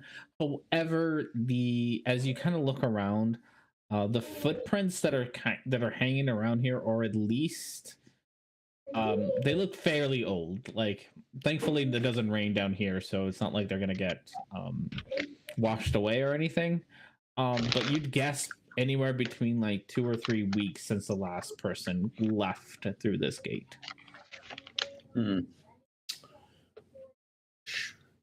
Should we knock? Is there any arcane runes on the door? Anything to like? You can do an arcana. I can help with that too. Okay. I got a +9 to that. Oh, I do too. So. Ooh, nice work. Nope, just a big old iron door. Team. Oh. It's big, like it's a huge door. Does it look dwarven? See, at least you rolled Super high dwarven. enough. At least you rolled high enough to where when R&D says that it's just a door, you know he's not lying to you. It's just a door. Mm-hmm. Yes, it's 100% just a door. No, it's very dwarven. Very dwarven. Like, it's got that, dwarven crisscrossy braided thing that they put on everything, and big old face on the front of the door. It's Can I see if with it's a beard. locked? The giant round door, yeah, you can tell. Yeah, I guess you can. I don't think we should just walk in. Let's knock. Like, let's make ourselves look nice. Horatio, Fine. Prestidigitation. We'll look nice. I'll We'll clean knock. people up. Maybe. Should we? This is just a suggestion. For those of you who are paying attention, Herrick's like Peter is trying to walk off. Oh. No, Yeah, go fetch it. come back. Yeah, and it just needs a little bit of extra guidance right now. Okay.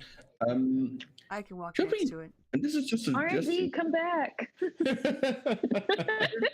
Should we the two zombies, the John and Terry, should we tie them back onto the speeder so we don't have to like? Well, we can probably actually pop our carts up now, right? Yeah. Put them inside. Yeah, there's enough room. Especially, there's definitely enough room for you guys to be able to repop up your cards and make them look like they usually would. If you want to take the time to do that before you do anything else, you can. Yeah, maybe don't come into a place we don't know with zombies. That's kind of what I was thinking. We don't Probably a good know idea. how these dwarves will react to. People tend to react negatively to my craft. So, yeah. which you're pretty charming, right, Preet? I've been told. I don't mean to brag or anything. Yeah. Maybe you could be the one to talk us in. Sure. Someone want to take the streeter that I was wrangling? Then I don't know. Sure. Give it to Bruno. How's his growing hand? Mm. Yeah. Preet will get out her. What's it called again? The bandolin. Bandori. Start playing a sweet tune, and approach the door. And is there a door knocker on it? Not at the door itself, but there's like a smaller, regular looking door that seems to have like a knocker on it. All right. Feel an appropriate pause in the music, like reach up and give it a couple knocks, and then continue to play Wait. Anyone responds? From the one thing you notice about the knocker is you kind of have to like bend down to knock it. Like you think the knockers are kind of up here, but like it's down here, so you have to like bend down and knock it. And from right above the knocker, you hear something slide open, and then you hear a very low, gruff voice. Who's there? Musician coming with tales of adventure and we don't want any. And it closes. That could have gone better. I usually get a more positive response, but I think if we tell him that we were sent by someone. Like who? But we weren't. Weren't we? Sorry. Horatio, we weren't. We did get a note. No, you might have, but we weren't there. We were just in a bar. How do you know I was talking to you?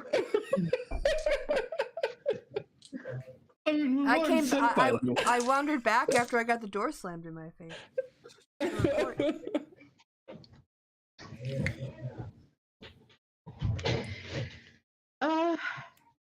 Sometimes I find that money talks and bullshit walks. Okay.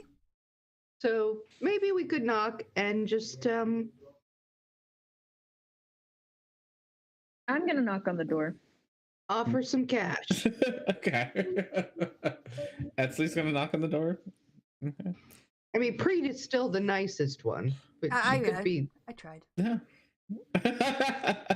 All right. Etsley goes up to the door again. The knocker's a little lower. Knock, knock.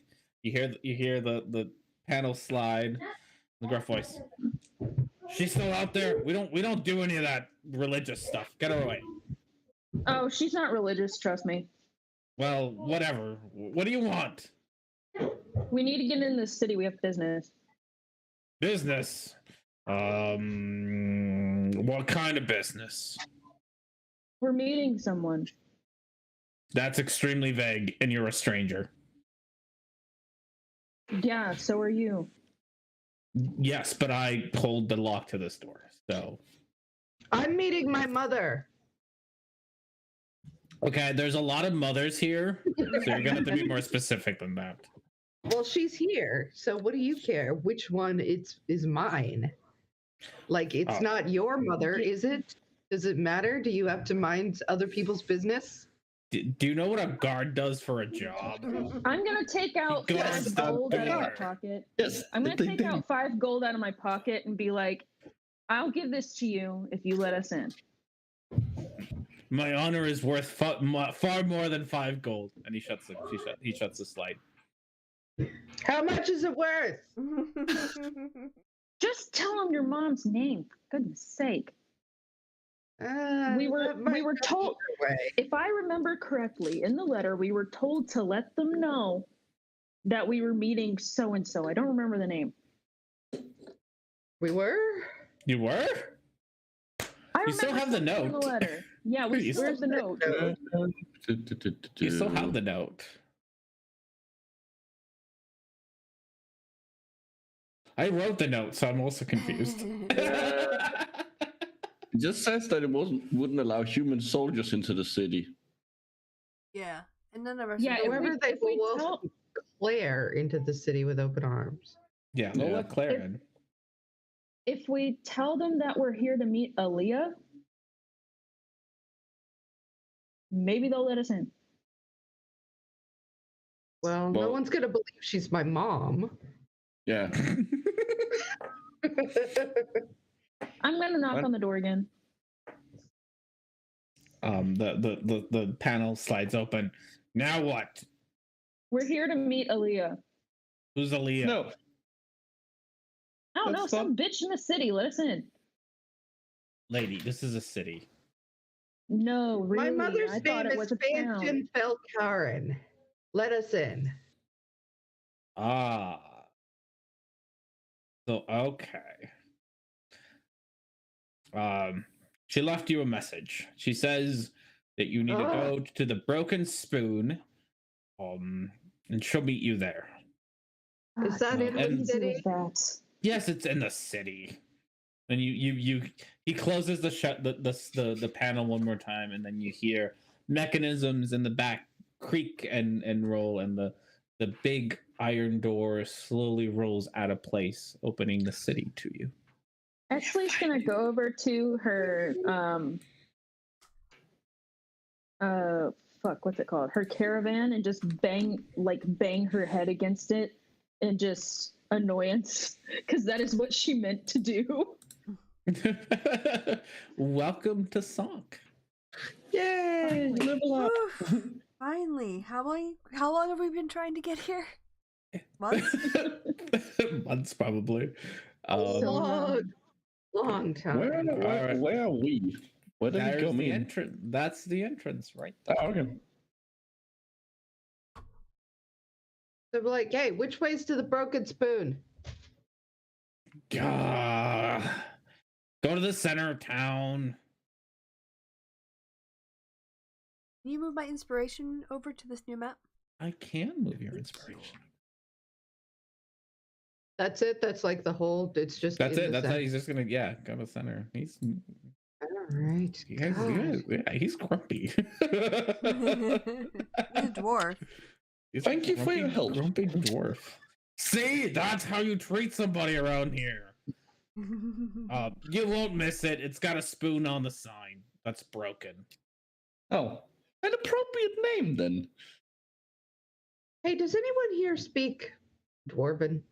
Does anyone here speak Dwarven? Nope. Nope. Let me check. I speak goldfish. Common, abyssal, and draconic. Goldfish, common, primordial, elvish. I do. I speak Whoa, Dwarvish. nice. All right, Nice. Great. Let's go make our way to the Broken Spoon then, and from there maybe we can find out what to do about everybody's missing pieces. Yeah, she can make our way downtown. She try and look for cleric. Yeah, gotcha. Particularly high training. Ideally. Okay. So you at first, once the big old iron door moves out of the way, you find yourselves in a very nicely chiseled out, a nicely stone-walled, stone floor hallway, lit on all sides by giant fire pits and lava streams. At the other end, there are two stout dwarven guards standing on either side of a portcullis. What? Portcullis. It's a portcullis. Yeah. Yeah. It's the gate that slides down that's made of metal and it's grated. You can see through it in the medieval castle. Great. I have no idea that that's what it's called, so. There you go. Fair enough. I've learned a new word. Very niche word. I've learned a new word that I have already forgotten. Mm-hmm. Yeah, and they as you approach them, they put out their hands and signal you to stop. One of them comes up to the group and starts speaking in Dwarven.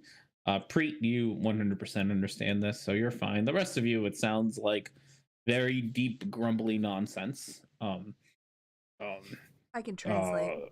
There you go. And he says, do you have any, what are you carrying?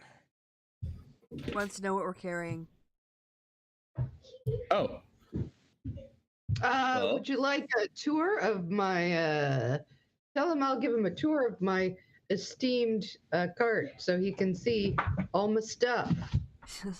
Yeah, he offers. Yeah, she doesn't. I don't need a tour. I just need any declarations, fruits, seeds. Got to keep the ecosystem here going. We have some rations. No fruits, no seeds. Yeah. Actually, yeah, we will. As you say, no fruits and seed. He looks over at Chavaris' cart that has like plants growing out of it. He's like, well, those aren't seeds. Those are plants. Yeah. And ma'am, do you know where seeds come from? No, I'm from the Underdark. They come from plants.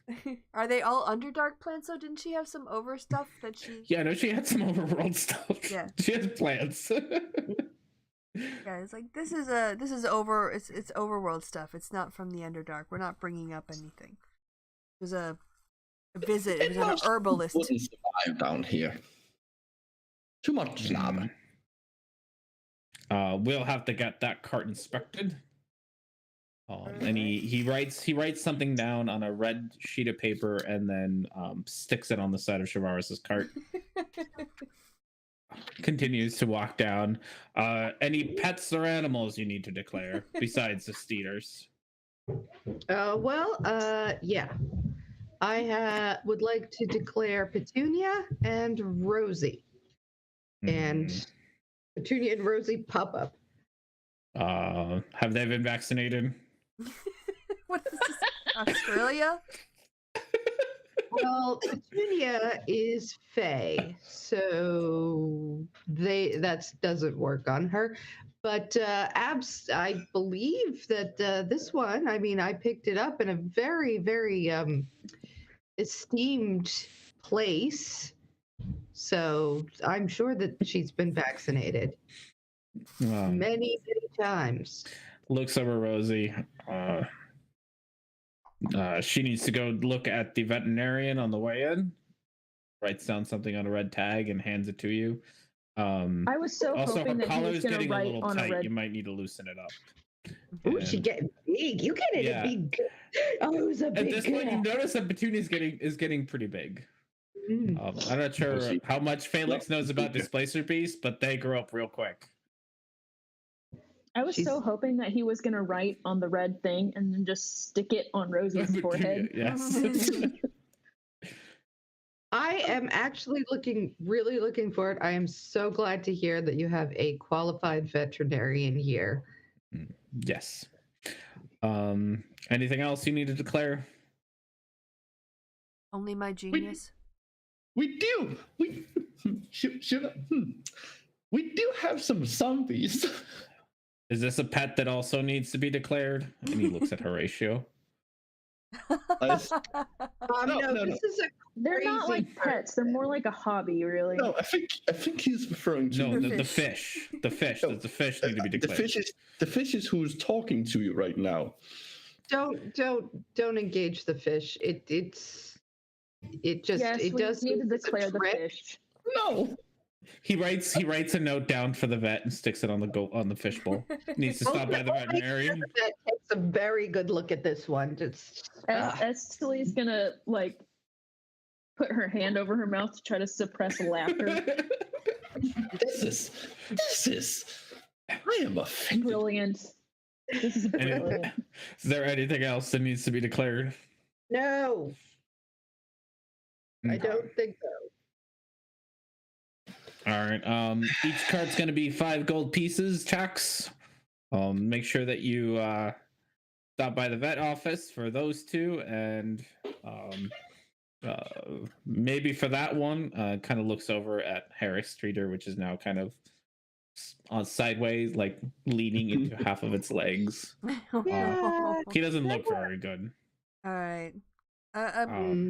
That's just a personal recommendation, not mandatory. And this cart might need to be quarantined just to make sure that plants don't infest our precious ecosystem.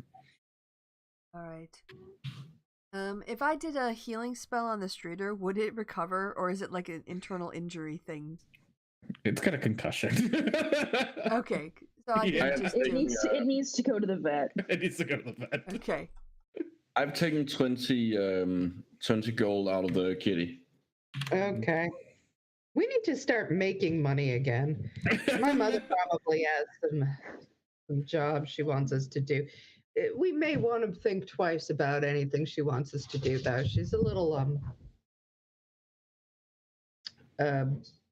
let's go to the vet. Is she one of my people? Click out of the. Okay. So they open the portcullis for you and raises right up. You are now in the streets of Sock, and Yeah, what are you gonna do? Where is the bed? Huh? I don't know. I mean, I do know. How are you gonna find out? I would assume that he would like direct us to the place we need to go. He told you to go to the vet. He didn't tell you where. If you want to ask him, you can. Can you ask where the vet is? And if it's on the way to the Broken Spoon? And probably where the Broken Spoon is. Preet. Is that for me? Yeah. Sorry, I thought, okay. You're the nice one. Well, I don't know. I got the door slammed in my face last time. So yeah, I'll go up to a... Sorry, I didn't realize you guys wanted me to... All right, yeah. Go up to a guard and just ask very nicely for the vet so we can be in compliance with the requests. And then afterwards, the Broken Spoon so we can have a drink. Okay. He gives you directions, but pretty much this building here is the vet, and then the Broken Spoon is in this building over here at the center of town or city. Can you ping the first one again first? It's right here. Oh, okay. All right. So it's like literally right there.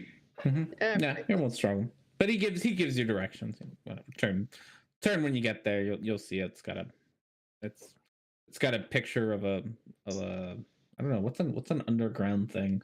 It's got a picture of the umbrella things. Oh, great. Oh, good lord. I was hoping like earthworms or something. Yeah, let's head over, especially with our Skeeter. Not a badger? Not a badger. Aww. But just aren't real. So You shut your whore mouth. that is the only conspiracy theory I believe in. Nice. Badgers are made of animals. No, they're not. Have you ever seen a badger? No, you What a haven't. strange argument. I'm This so is glad very- that we're taking Ratio to the vet. I know, yeah. So yes, as you approach, you see again a picture of those two of the mine. They're called mine, right? No, dark mantles. Mine mantles are the ones you have to deal with. These are called dark mantles. They're really like really vicious bats. You just have to deal with their grown-up cousins, which are much more vicious. And there's the picture of two of them just kind of almost serenely floating. When they're not attacking you, they're quite pretty. Yeah, there's just a nice door and whatnot. So there's your vet office if you want to go in. The door is definitely not big enough for you to fit the Steeders through. It's like a normal person door. All right, Horatio, we gotta go get you probed. I am. I did pick up Rosie and say, look how brave Rosie is being, Horatio. It's just paperwork. All the cities have them as a way to make money. I'm not a pet. I'm a highly skilled and trained wizard. I will not stand for this. Yes, but you're a highly Beneath skilled me. and trained wizard that looks like a pet. And do you want a lollipop? Maybe we can get her to give you a lollipop. I mean, I would like a lollipop, but I don't All think right, you give it to the pets. That's usually not how this works. Horatio, just go through this and I'll dump some whiskey into your fish bowl when we get to the bar. I can do that myself.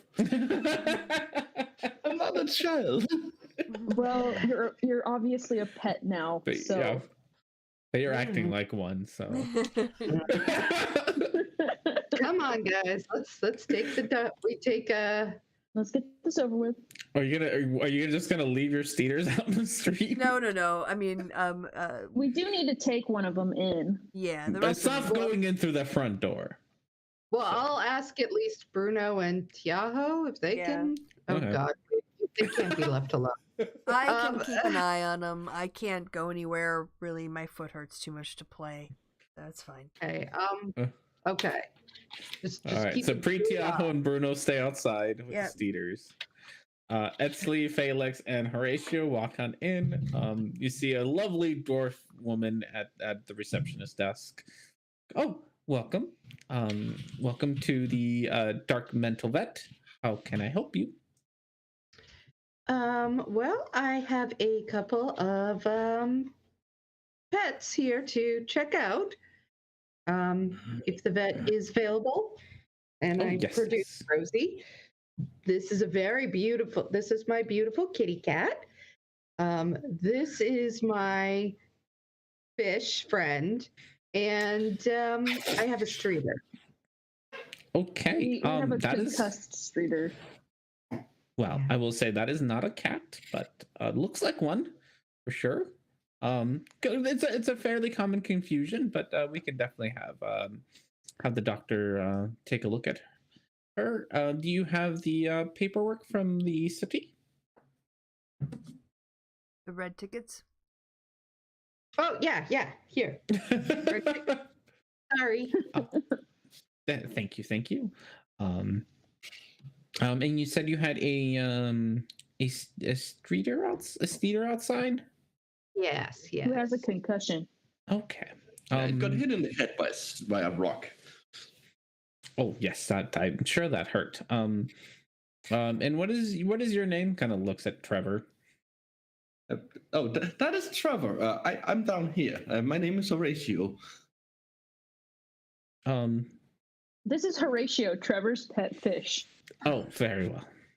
I do like your ability to throw your voice is quite incredible, sir. He is, he's very talented. We're thinking of having him do a whole ventriloquist act. Oh yeah, He doesn't even have a lower jaw. That would be a wonderful show to see.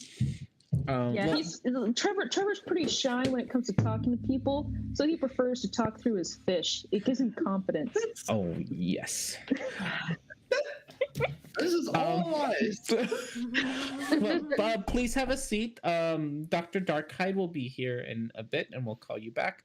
If it's possible, there is a stable on the side of the building that you can take your steeder to. Oh, lovely. To get looked at. Mm-hmm. So I sort of look out and tell Preet. Mm-hmm. They give you like a stone tablet with a paper and quill that's got a little information. Fill out your name and stuff and history of your pets. To fill out. It's like, Rosie, do you remember anything about your parents?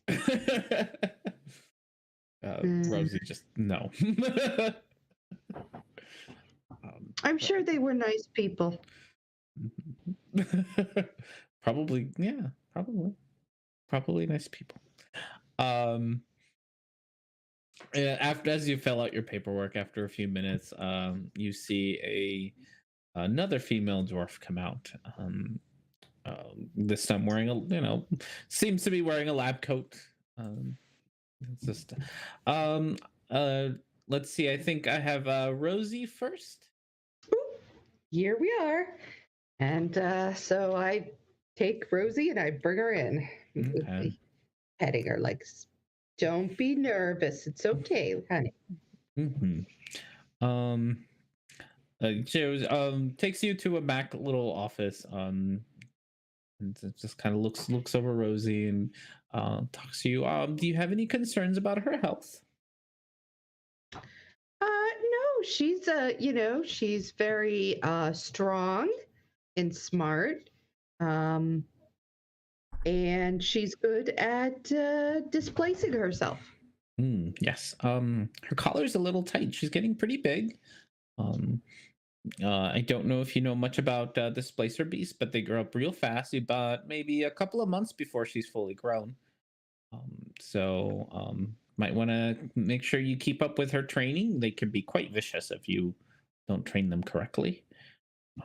We have that happen a lot. People bring up displacer beasts from the Underdark and think they're going to have them as a pet, and 2 months later we find a poor dwarven corpse with they can be rather vicious. So make sure you give her lots of love and attention and give her good training. Okay, thank you. I will. Yes, but you got a couple of months before she's fully grown, so you gotta really stay on it.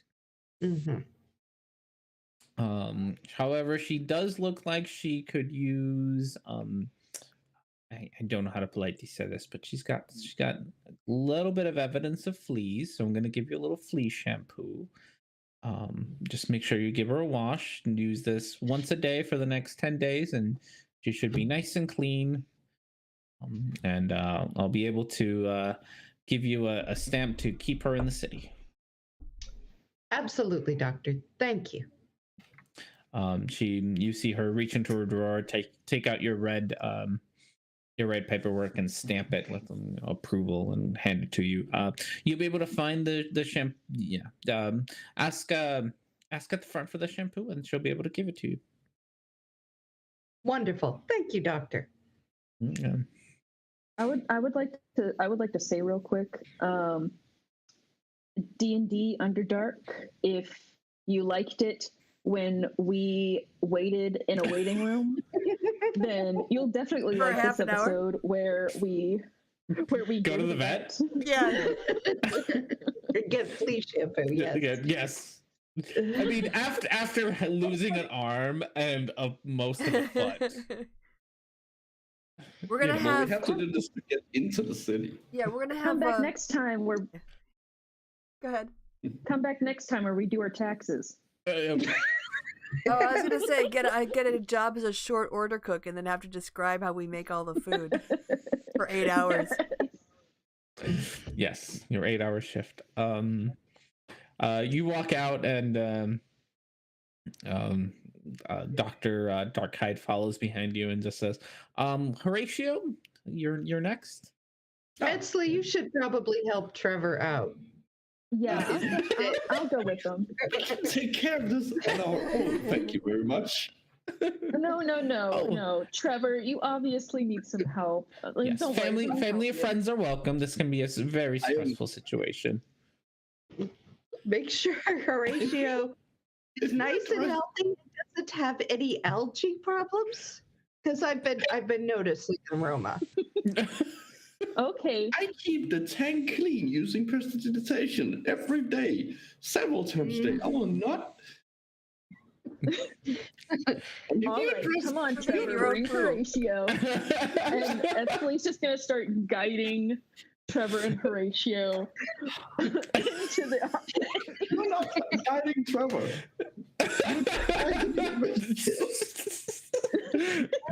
Guide Trevor.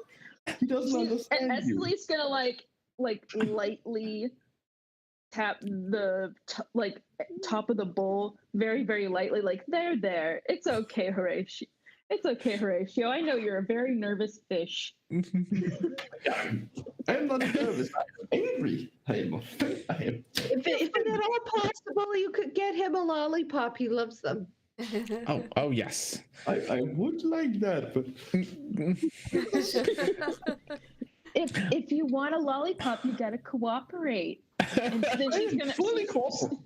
I am fully cooperating. I simply do not want to be treated with the respect afforded to me. She's gonna wink at Horatio, like a very mischievous look, and then continue on. You get taken back to Yep. the room where the woman, the dwarf woman, looks at the fishbowl over, kind of looks at Horatio and says, "Oh, you do a great job keeping the bowl clean. That's excellent. You know, Thank many you. pet owners around here, especially with fish, they think they can just keep them in display and never take care of them. But this is fantastic.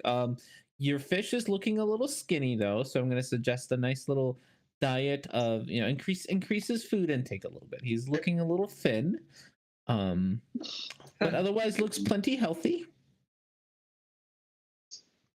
That's good, right, Trevor? If you address that skeleton one more time instead of me, the doctor kind of leans into you and says, "I know a really good psychologist that can help out with this. What? I'll give you the address. She can really help you out." Thank you. That's so helpful. We've been trying so hard to find him a good therapist. It's just hard nowadays. Yes, I understand, dear. And she sits down, writes down a name and an address for you, and hands it to you, Etsley. Takes your red card and stamps it with approval, and gives you a little jar of fish food. Thank you so much, Doctor. Any lollipop? Oh yes. And she goes and grabs one from a vase on her desk and hands it over to Trevor. Trevor like puts it down into the bowl. Well, that's okay. He could use a little bit of weight.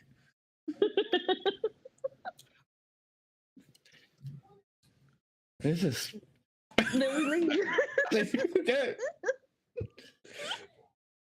Oh my gosh, this is the funniest shit ever.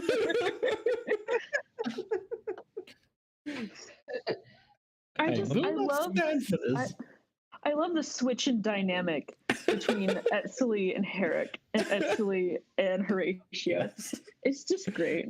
This is exactly the kind of scenarios I was like imagining when I came up with the character. She guides the doctor guides you out to the front lobby.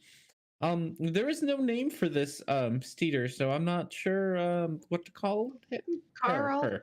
Yes. Carla. Okay. Carla. Carla is in the back. Yes. Right. Okay. Very well. If you just give me a moment, I'll just take a quick look at her, and then I'll come back with a diagnosis. Great. Yeah. And she leaves, leaving you in the lobby to wait again, because waiting in lobbies is fun. It's what we do here as last ditch effort. Yes, wait in lobby. I look up at Trevor.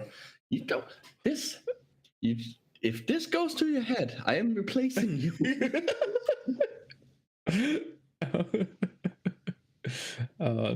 A few minutes later, Dr. Darkhyde comes back in and reports to you that indeed your Steeder does have a concussion. Should not be doing any hard labor. She suggests that she should not be pulling any carts of any sort, and should probably be resting for about a week, and then should be feeling a lot better. She can stable it here for that time if you wish. And keep an eye on her, feed her all her stuff and whatnots. Excellent. That would be fantastic. Thank you. Okay. I can say that since Shavaris's cart needs to be in quarantine, we can put Herrick's cart on one of the other streeters, like on Shavaris's streeter. Mm-hmm. Yeah, and leave the cart that needs to be in quarantine anyways behind. That's good. That's a good idea. Okay. So guys, how do I look? Do I look like I've successful to you? In what capacity? Successful at what? That's really. It's quite a broad question. I'm gonna roll an investigation to see if I. How successful does Felix look? Roll for success.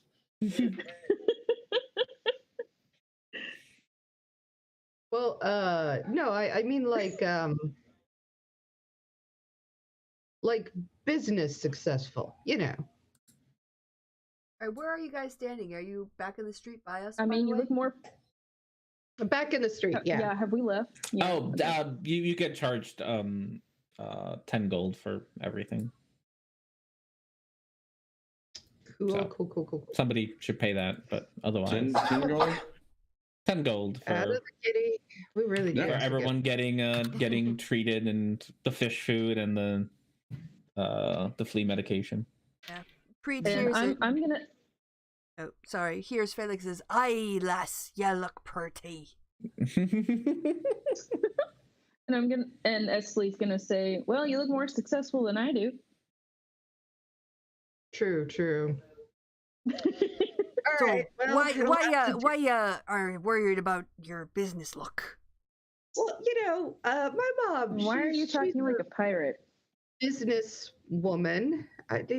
Preach. She does. Do you? You've known her for like a week. Do you know Preet? Well, I was gonna let her finish her tale, and then I was gonna tell her mine. Arg. Arg. Does yours have to do with like an ocean and a boat? Well, you see, Bruno's lost a hand, and I've lost a foot, so we thought I'd get a peg leg, and we'd get him a hook for a hand, and we'd start a new life as pirates. So we've been practicing the accent. Pirate. Bruno. I need you to do Bruno pirate right now. Bruno pirate. Bruno steps out from behind one of the carts, and you see that he's fashioned himself a bandana over one of his eyes. Slowly on his hook arm, and just says, "Arg." Yes. Okay. Very awkwardly does it all. He's terrible. This is what finally breaks Esley, and she just starts busting out laughing. Like all of this funny shit happening at once. It's overwhelmed her. She can't hold it in anymore. I mean, you guys did make the mistake of leaving Preet alone with the interns again. It's true. She doesn't really take this job seriously. She's just having to have fun. How's Tiaho looking? Does she look embarrassed at all? She didn't lose any limbs, so it's just me. Yeah, she didn't lose any limbs. She mostly like, like I'm missing an eye. I mean, I was going to. I'm missing an eye. It's not funny. I was going to try to get your limbs back, but if you prefer this ocean fare, I won't stand in your way. Yeah, she'll take off her. She'll take off her bandana and take out her gold hoop earrings. Like, no, I want my foot back. All right. My mother's a serious business woman of sorts. I just. Oh God, no! I'm looking around at the fish. Well, you've got three business carts here and your own company, and I don't know from what. That's right. And we have lawyers. You have lawyers. We have lawyers. They're not with us though. I don't know if she'd well. Well, I've come up with a song praising your exploits in the saving of Jocelyn. Was it Christy? Is this what you've been doing? No, actually, I don't have. I'll have to come up with it next time. I don't actually have a song made up. But I did have fun coming up with the pirates. I just had an attack of nerves. I'm fine. I'm great. Question: were we told where to put the card that's supposed to go in quarantine? No. Did they take it from us? You just got a note. Didn't they take it from us? No. Okay. Does it say anything on the note? If you go over and read it, it says to be quarantined, take to stable on what's it called? Sapphire Avenue. Ask the front desk. Yeah. We should ask. Well, don't have Horatio ask. She thinks he's Trevor and he's crazy for some reason. Anyway, It's great. We're gonna go poke our head in and say, "Oh, I'm sorry. Can you direct us to Sapphire Ave?" Oh yes, you're on Sapphire Avenue. So yeah, that's the street you're on. We're looking for where we would go to quarantine. The stables. Oh, the stables. Yes. Those are just at the end of the street. Just keep going. You'll see the stables. But just keep going down the street a little bit more. So, in other words, it's this building down here. That's be your stables. It's a stable of the town. So yeah, you go off to the stables. All right. Are you gonna leave a cart behind then? That is the cart we're leaving behind. Well, I mean, do we have to talk to somebody? I mean, Hello? you probably do. We could probably take the one, detach You- it you- from you a are- streeter yeah. and take a deposit and then come back. Yeah, you have four. You have four carts and 3 steeders. One of them's injured and now in a stable. Yeah. So just take the one and bring it back empty. Yeah. Yeah, we can just go multiple times. It's not that far. Okay. Yeah. Just figuring out how you were gonna do it. Yeah, you can go. You can do a couple of trips. When you make it down, we're role playing customs. You are role playing customs. It's not really surprising. I was kind of expecting the dwarves to be like bureaucrats. When you get down there, there's a young looking dwarf, very young, probably not even 18 yet. Kind of sweeping the stables, and he sees you and is like, "Hey, you need a." I see you got a tag. You need a place to keep that. Yes. All right. Bring it right over here, and he kind of points you to an empty stall. All right, we'll have to quarantine this for a week. It can stay right here. Here's your ticket, and gives you a stub that pretty much says the stall number, and this is where you get it. You can pay the fee at the end of it. It's 1 gold a day, and then an extra gold piece every day you don't pick it up. Huh? So You can. Yes, 7 gold, and then if you show up late, I'll charge you a gold piece every day you're late. Oh, okay. Yeah. Yes. No, that's fair. Yes. What about? Do you need anything for the other ones? And kind of. No. The general cart stuff that you have and steeders. No, I think they're good. Okie dokie. Let's go to the Broken Spoon. 7 gold, you said? Yeah. You don't have to pay. You have to pay it when you pick it up. Oh, okay. Yes. So.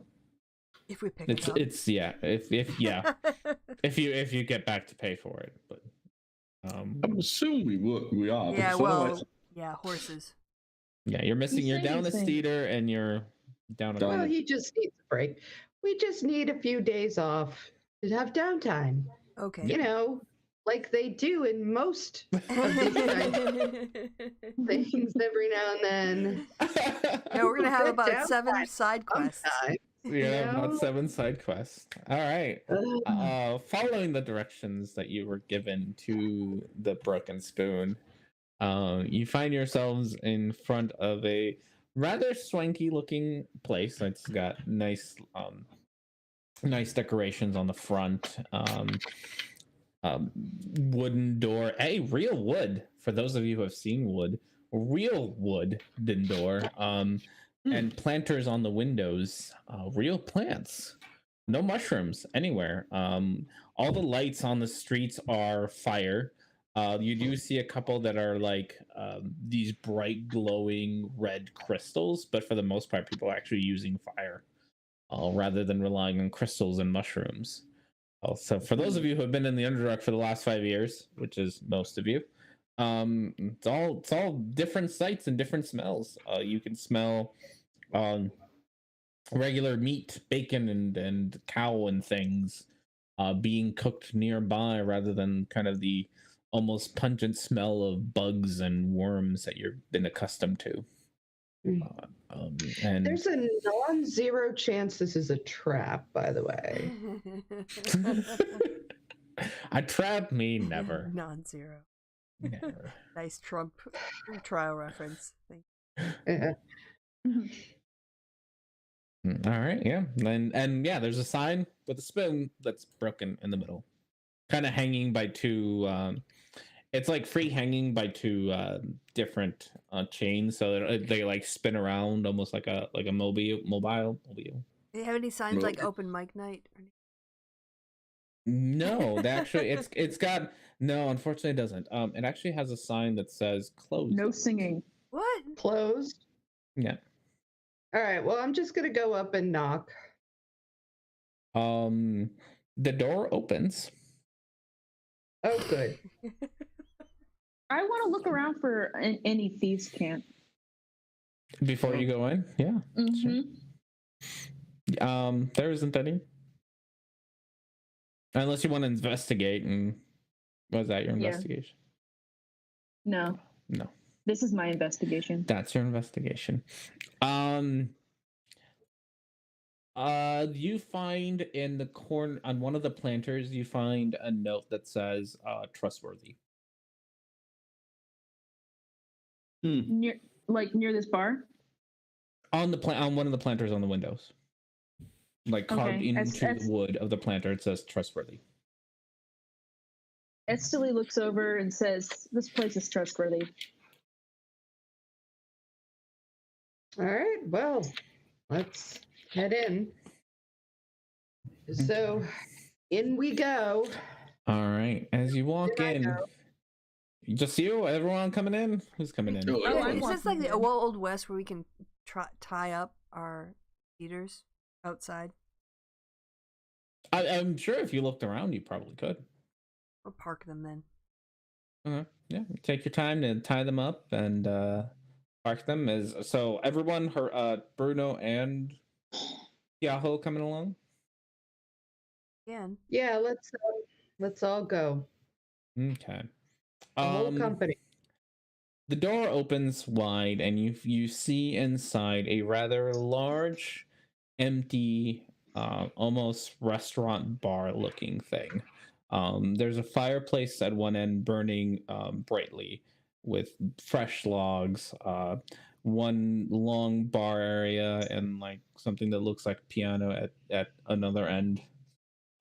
Several tables sit around the area, all of them empty. On one of the tables, you instantly recognize your mother, Felix, sitting at a table next to a woman that you also recognize.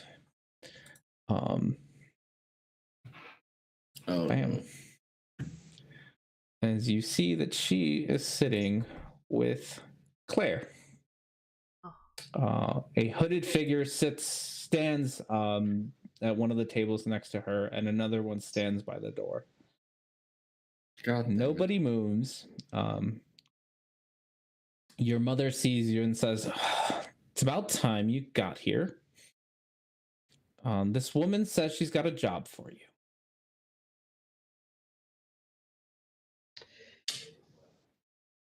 Great.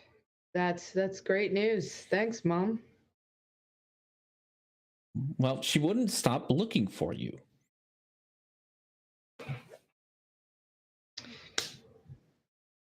Claire looks at you. It's like, make it in so we can close the door. This is a private matter. All right. You all can sit yourselves as you please. Preet whispers to Horatio, "I'm sensing some tension." Esteli's gonna sit here next to this hooded guy, and she's also gonna have her hood up just to like match the mood.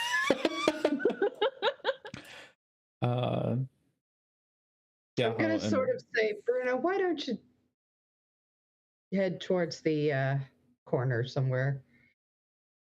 Probably best. Okay. Yahoo and Bruno, I'm gonna go sit.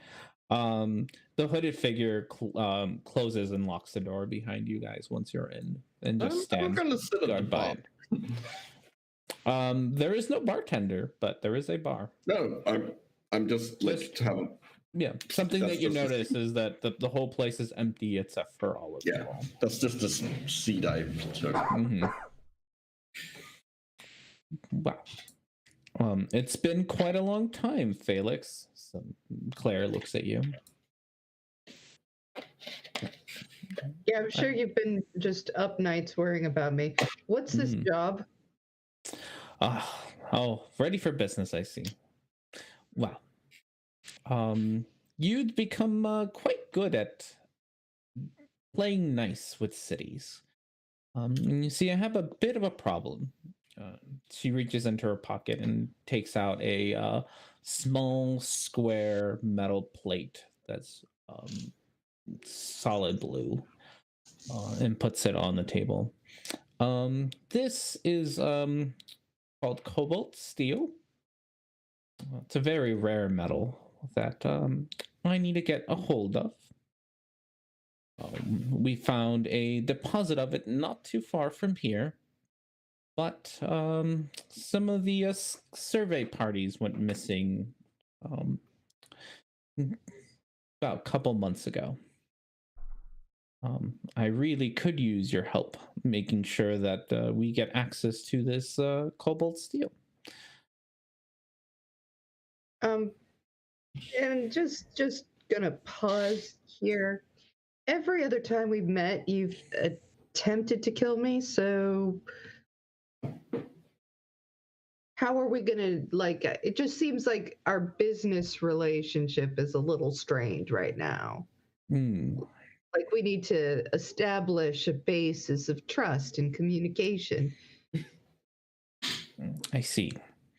Yes, I guess we have butted heads in the past. I suppose you could say that.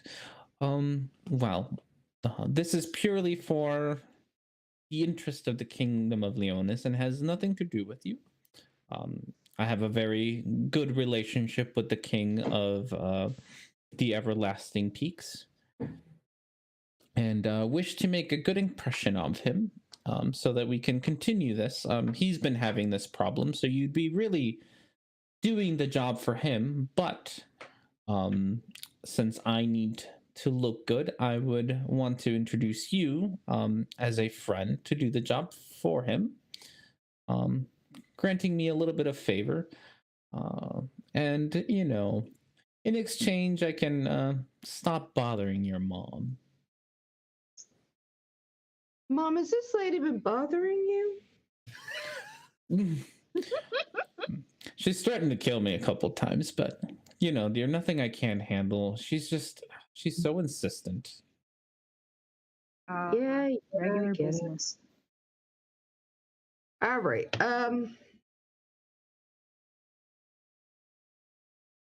How soon does this need to be done? Oh, we've got time. Nothing. Good. There is one slight condition I need to set, though. Yes. Well, since I need credit for this, I need to come along. Joy. No.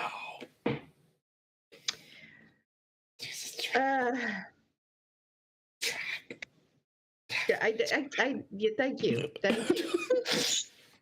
Don't worry about Trevor. He needs to go see a psychiatrist. Okay, that wasn't in character. My goldfish wants me to know. Is telling me that this is clearly a trap. Why are you hanging out with a goldfish? That wasn't in character. I can just tell that's what my goldfish wants me to know. You know, you used to hang around with such a nice crowd. That's no, I really real did. Nice. I literally never did hang around with a nice crowd. If there's one thing I can say, absolutely. I used to hang around with King Maxim, so you can see what kind of guy I used to hang around with. It was pretty bad, right? That was probably a mistake for you to do. Yeah, what no happened kidding. to your friends? Where's Shavaris? I was looking forward to meeting her. She's well, you know how druids are. She's gone off into one of those sabbatical things. Is that what they call them? Bit off a little bit more than she could chew, did she? Is this like a sexual reference? Well, and Sully's gonna snicker. You know, I know some people that might be able to coerce her to come back from her sabbatical early. Really? Do you know people who can like regrow hands and feet and stuff? Yes. All right. I need my friends to be able to regrow some of their appendages before we can go anywhere. I will have somebody down here tomorrow morning. All right. And so on the all right, so first off, we need to talk payment, because like as much as I love doing you a favor, bitch. Bitch. Did I say bitch? I don't know. You know, the change in altitude from the Underdark to up here is quite taxing on people. Clearly it. That's the problem I'm having. Clearly. So let's talk money, and let's talk how we are going to make me feel like you're not going to kill me.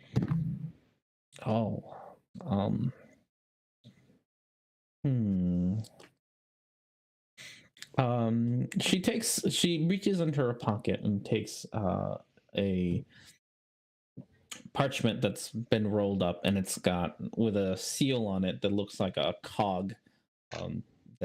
The seal looks like it's been broken. And she unravels the parchment and lays it out up front. And the letter, in it, it's written the broken spoon and today's date, along with a short little note that says, give this to Felix once you're finished. He says, and Claire holds it out. It's like, I have not written this yet. I do believe you have also experienced what it's like to travel through time in ways that are faster than others. Yeah.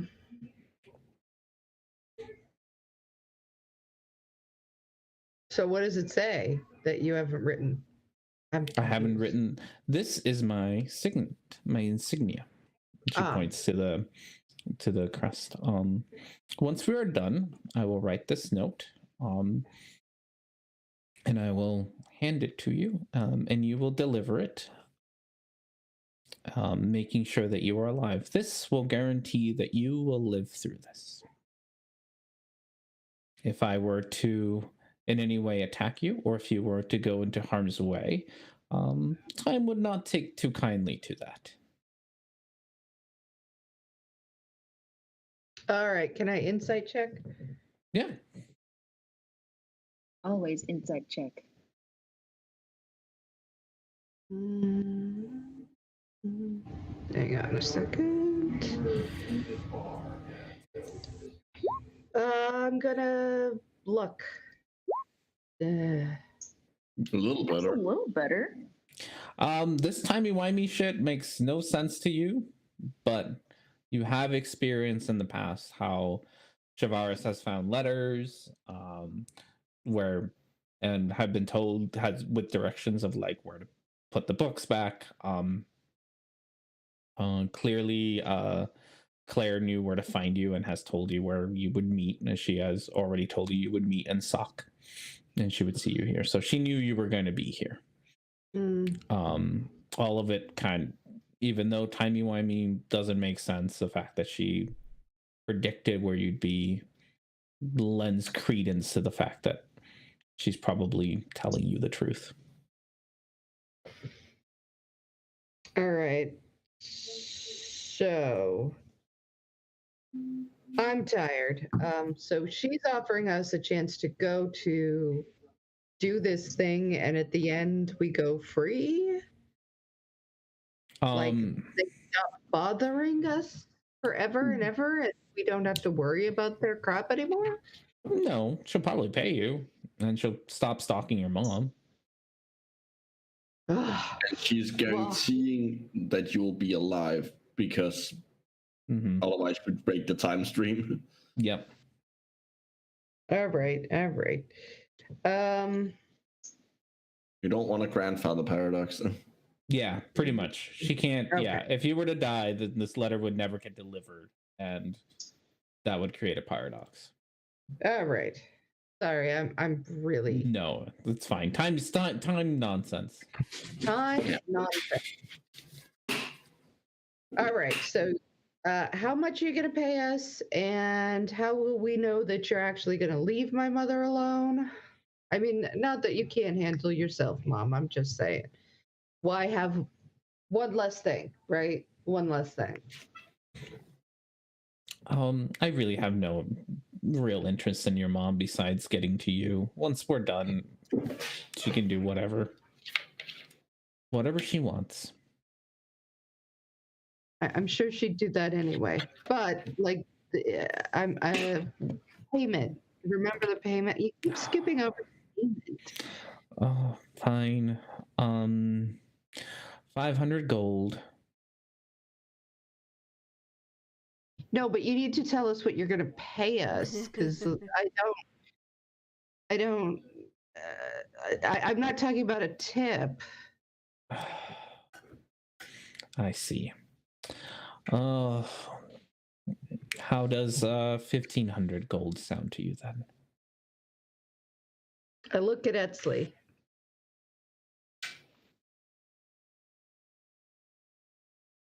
Etsley, are you there? Yeah, I'm there. I'm thinking. Okay. All right, and you reattach everybody's appendages for free? Yes, that can be for free. I will give you the names and recommendations for somebody who can make sure that Shavaris comes back from her sabbatical safely. All right. Etsley's gonna nod at Felix. All right. What about Herrick? Sorry. I think it's implied. Okay. They could do it for Shavaris. They could probably do it for Herrick. So yeah, she won't pay for that, but she'll tell you where to find somebody who will do it. Yeah. All right. I'm guessing that Preet would be cool with this because she wants her foot back. Yeah, Preet's really happy that you're negotiating on her behalf. Mm-hmm. Very touched. Okay. And I look at Horatio. We'll all get a cut. Oh, wonderful. Splendid. Yeah. She can't kill me because of the time and the grandfather. Wibbly wobbly, timey-wimey stuff. Yeah. Oh, I've been following along. Good. He's really pretty smart for a goldfish handler. Yes, he seems quite apt. I don't understand why you hang around a fish, but you know. Yeah, I don't understand why you have like snaky tendril things that come popping out of you in random places, but you know, I don't judge. I think snakes are pretty cool. Snaky, not snakes. Like with they're metallic. I will send somebody down here to heal your friends tomorrow morning, and that can be our down payment. All right. The survey team is not meant to be here for another week. After that, the king will be asking about them. I will take you up to the city of Momdarf, which is the capital. You will meet the king on my as my guest. Offer to help him out with his survey problem. I will tag along, of course, as a good friend. Yes. Close friend. Yeah, we're close friend. We are close friends. Once this is done, the king will be most happy with you and me, and I get my influence, you get your money and your friends back. All right. Sounds like a deal. I'll see you in a week. Very well. And she gets up, waves at her two hooded figures, and walks out the door. Mom, what, you just let anyone in here now? What the hell? She's been following me for months. I don't know how she knows where I am, but she always seems to be able to find me. What kind of trouble are you in?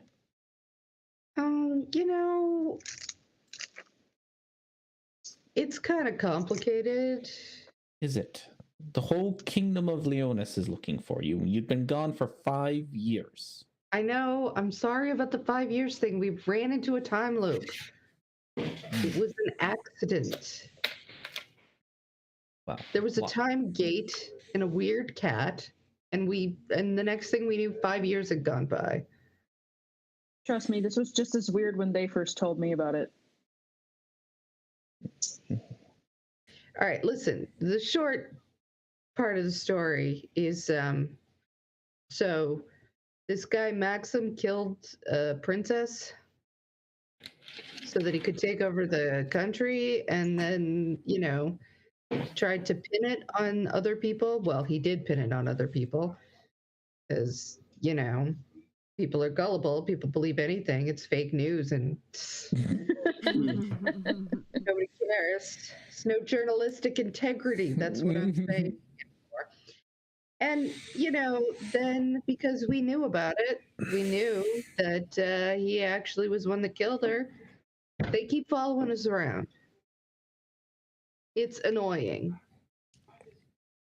Well, you're going to have to find a way to make it less annoying, right? I'm working on it.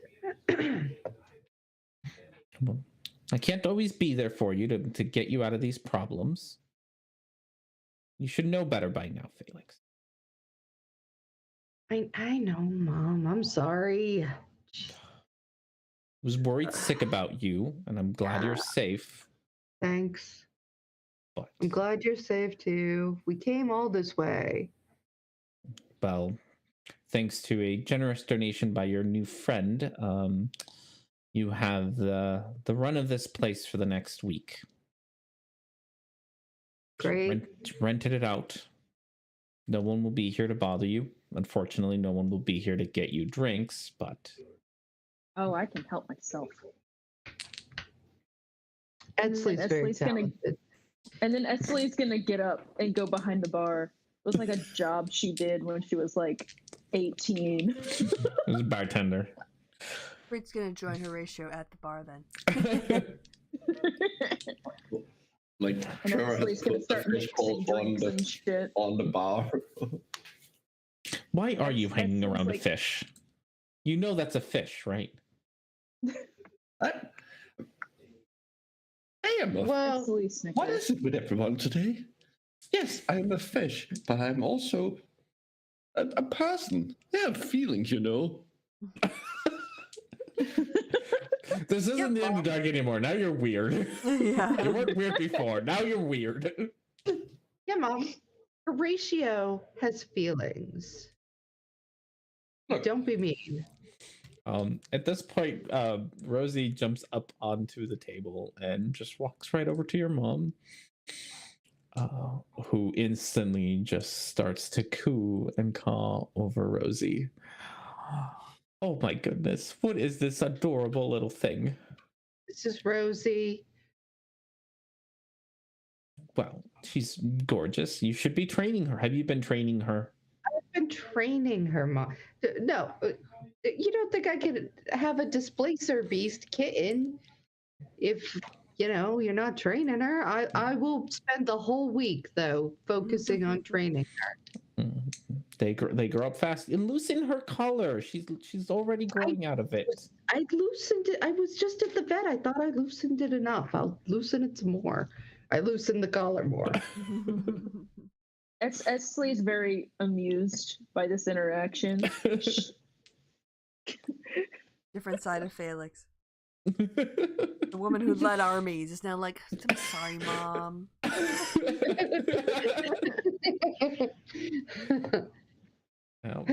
Mama Felix is mama. Yeah.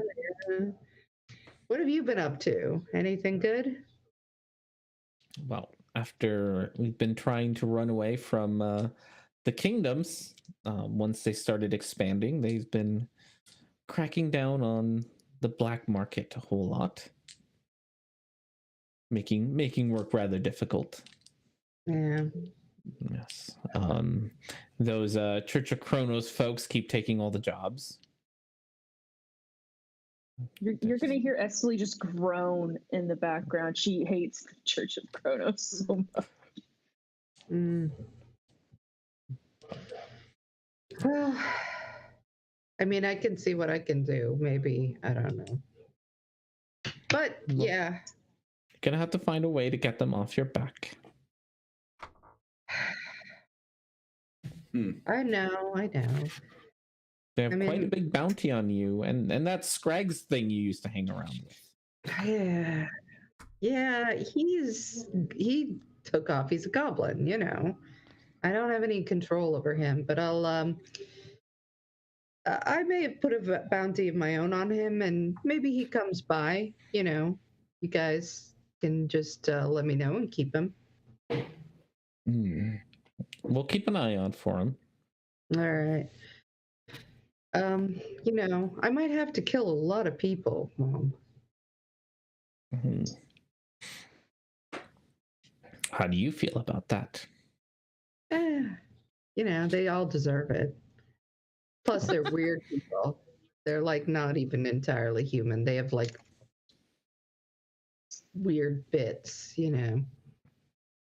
Like your friend over there, and she points at Bruno, who's playing with his claw. Well, not quite like that. But I guess you could consider it a little bit.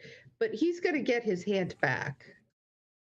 So I got to tell you, Bruno, the claw is working for you. It's kind Even though I will say it'll probably be a lot more challenging to land a woman with a hook. Depends on what you're into. I don't know. Like, I think in the right neighborhood. Since Bruno has all the luck with all the lady. I'm just saying that I don't think Bruno is that kind of person yet. Well, yeah. I mean, I'm all right with, you know, I've actually killed a lot of people just in the past couple of months, so getting used to it. It's all right. We got a little bit of news from the Underdark up here. Heard your name pop up. Saved a city.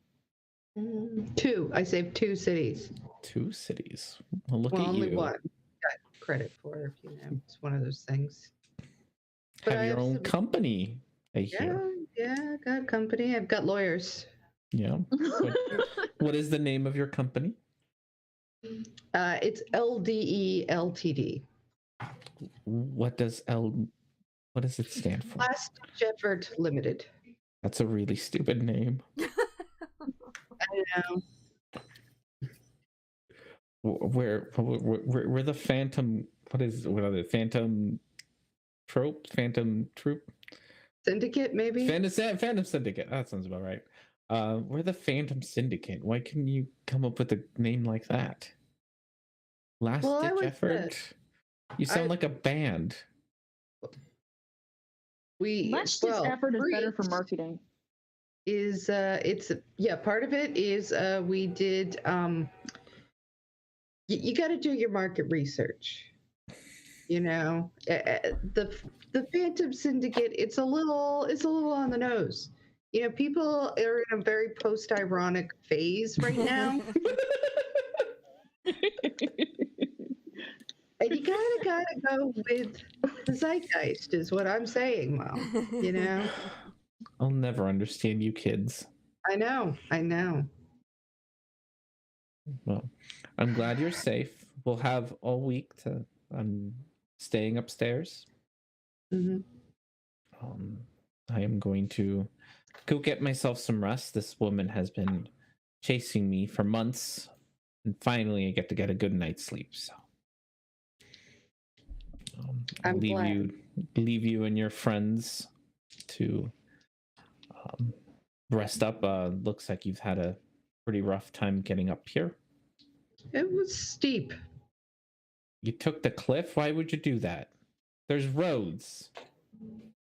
Well, but people are looking for us on the roads. Nobody looks for us on the cliff. Wow. Glad you made it up the cliff. I mean,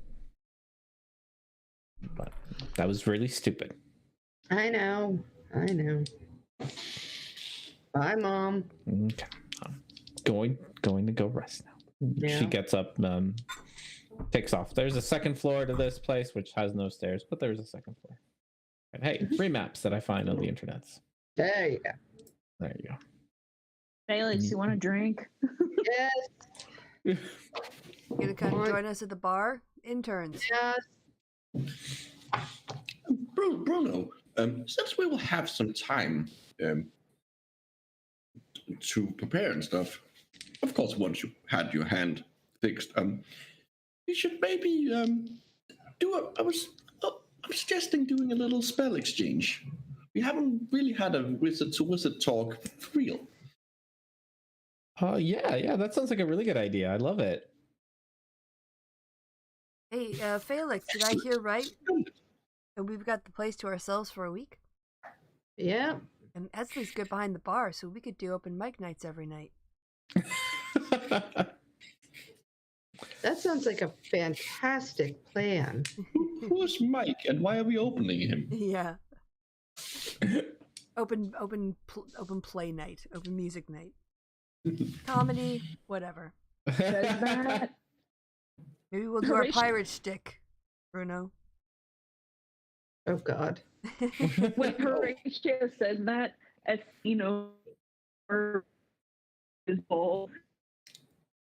Oh no, we're losing Etzley. You're Sorry, roboting. Etzley. We missed all of that. Aw, you hear me now? Yes. Yes. Oh, as Horatio was saying, the Oh, Mike Knight. who is Mike and why we're opening him? She's just gonna dump a bit of whiskey into his bowl, just to Thank you. hopefully distract him and make him quiet. All right. I think this is a good spot to end for today. Yeah. We And have- leveled up, right? You level up, so you So scared. including your All interns, the they time. each gain a level. oh, my intern was alive. She'd gain a level. Yeah, sorry, but Bruno and Tiago gain a level. Bruno gets so we 2 gain a level? spells. Yeah. Yeah, we gained a level. Well, we got to sock. We've been waiting like 2 sessions. Yes. I don't know how to level up Tiago, so I'm just gonna worry about my own character. Yeah, well, I'll have to look up what she gets at the next level. It's in Tasha's. What she gets. You can reroll once. Yeah, actually, I've got discipline of life. Oh, that's only on hit. Yeah, that's. Just hit. I don't think that. Okay. That's not for Yeah, permanent. that's different. But Yeah. thank you. Yes, that's better. There you go. I think I'm gonna take a feat actually. No, go for it. Yeah, so level up, you have a week before you really have to do anything. So if you all have lots of things and lots of stuff. Yeah. So you all can, you can sit and relax, or you can, I don't know, you have lots of stuff. If you want to go shopping, need to buy things, need to sell things, whatever. Is there anything You're with our in a dwarven city. proficiencies that we can do in this time? I don't know. period? What are you thinking? Well, I don't have anything in particular in mind, but like Raising your proficiency kind of thing, or gaining any working on it? proficiency? Yeah, something like that, or a skill or something. I can look up some of the guidelines for that are, because I don't know them off the top of my Yeah, head. I But don't if you think want to work on something, Right, could have a week for it. yeah, you can have a week to work on something. I'll have to look, like I said, I'll have to look up the guidelines for kind of what the expectation is. But Okay. we can definitely, if you want to work on things. Otherwise, yeah, you guys get a week. You get a week off. Week of downtime. And, I'm adding in my constitution bonus to my hit points too. Isn't it in there? it should already been there. If you roll hit die. Because I just leveled up my con. Oh, nice. yeah. Yeah. So I'm adding that as well. So it's 13 and another 11. So. Yeah, I'm level 12. I am checking the Warcaster feat. Warcaster feat. Okay. I multi-classed into cleric for all the bonus stuff, so I got 1 level away before. Oh, okay. Oh, so you're level 10? I'm now level Bard. 11. If you want to go Bard, you're going to be level 10. No, I was because we were 11 before, right? Mm-hmm. So I was a level 1 cleric and a level 10 bard. Oh, okay. So you're gonna take another cleric, or you're gonna go? No, just it's just dipping into life cleric because there's no point in like channeling into. Now it's just a to how fast. So now, how high I can go. All right. I'm gonna just put another artificer in, and I'm going to be, I think, a battlesmith. Oh, you get a subclass thing now. Ooh. Yeah. Do you have Chomper too, which you can either fix. You don't have to use Chomper. You can give it to someone else to use because Chomper doesn't care. But you still have Chomper. Just as a reminder, he exists. Just needs a little bit of fixing up. So I will be looking into what I can do. And I get 2 more spells. Yep. And so does Bruno. So you guys together can figure out what 2 spells you want to give Bruno. Mm-hmm. And then I'm gonna learn some spells from Bruno. Oh, I get a new spell level slot. I'm actually gonna look at rogue feats because I've never done a feat before. So I'm gonna take a look at those and maybe pick one. Sounds good. Yeah, so there you go. You made it. You didn't die. Yay! You didn't die. We made it and immediately got it woven into. We thought we were coming here to like gain an advantage, and nope, we're literally just being played.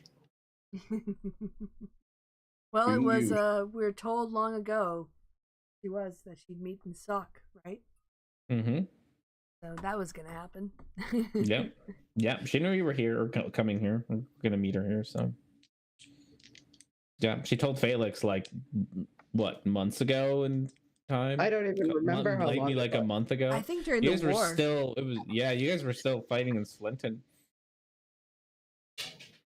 So like a month or so. Yeah, I think like a month ago in game time. Yeah, a long time. She told you that she would see you in Sock. Of course, R&D knew this. Of course, time travel. It's fun. All right, well. Yeah, I forgot that I had to wrap this up. I was so interested in leveling up. All right, so yes, thank you to everyone. Thank you to R&D for a fun time and the interesting challenges. That was good. And to everybody else for just being silly and having fun with it. And I guess we're going to find out what people decide to do with their downtime next time on D&D with R&D. So until then, it's goodbye from me and goodbye from the party. Say goodbye, party. Goodbye, party. Goodbye, party. Hey, they did the bit. Woo. Yeah, I liked how you did the thing, R&D.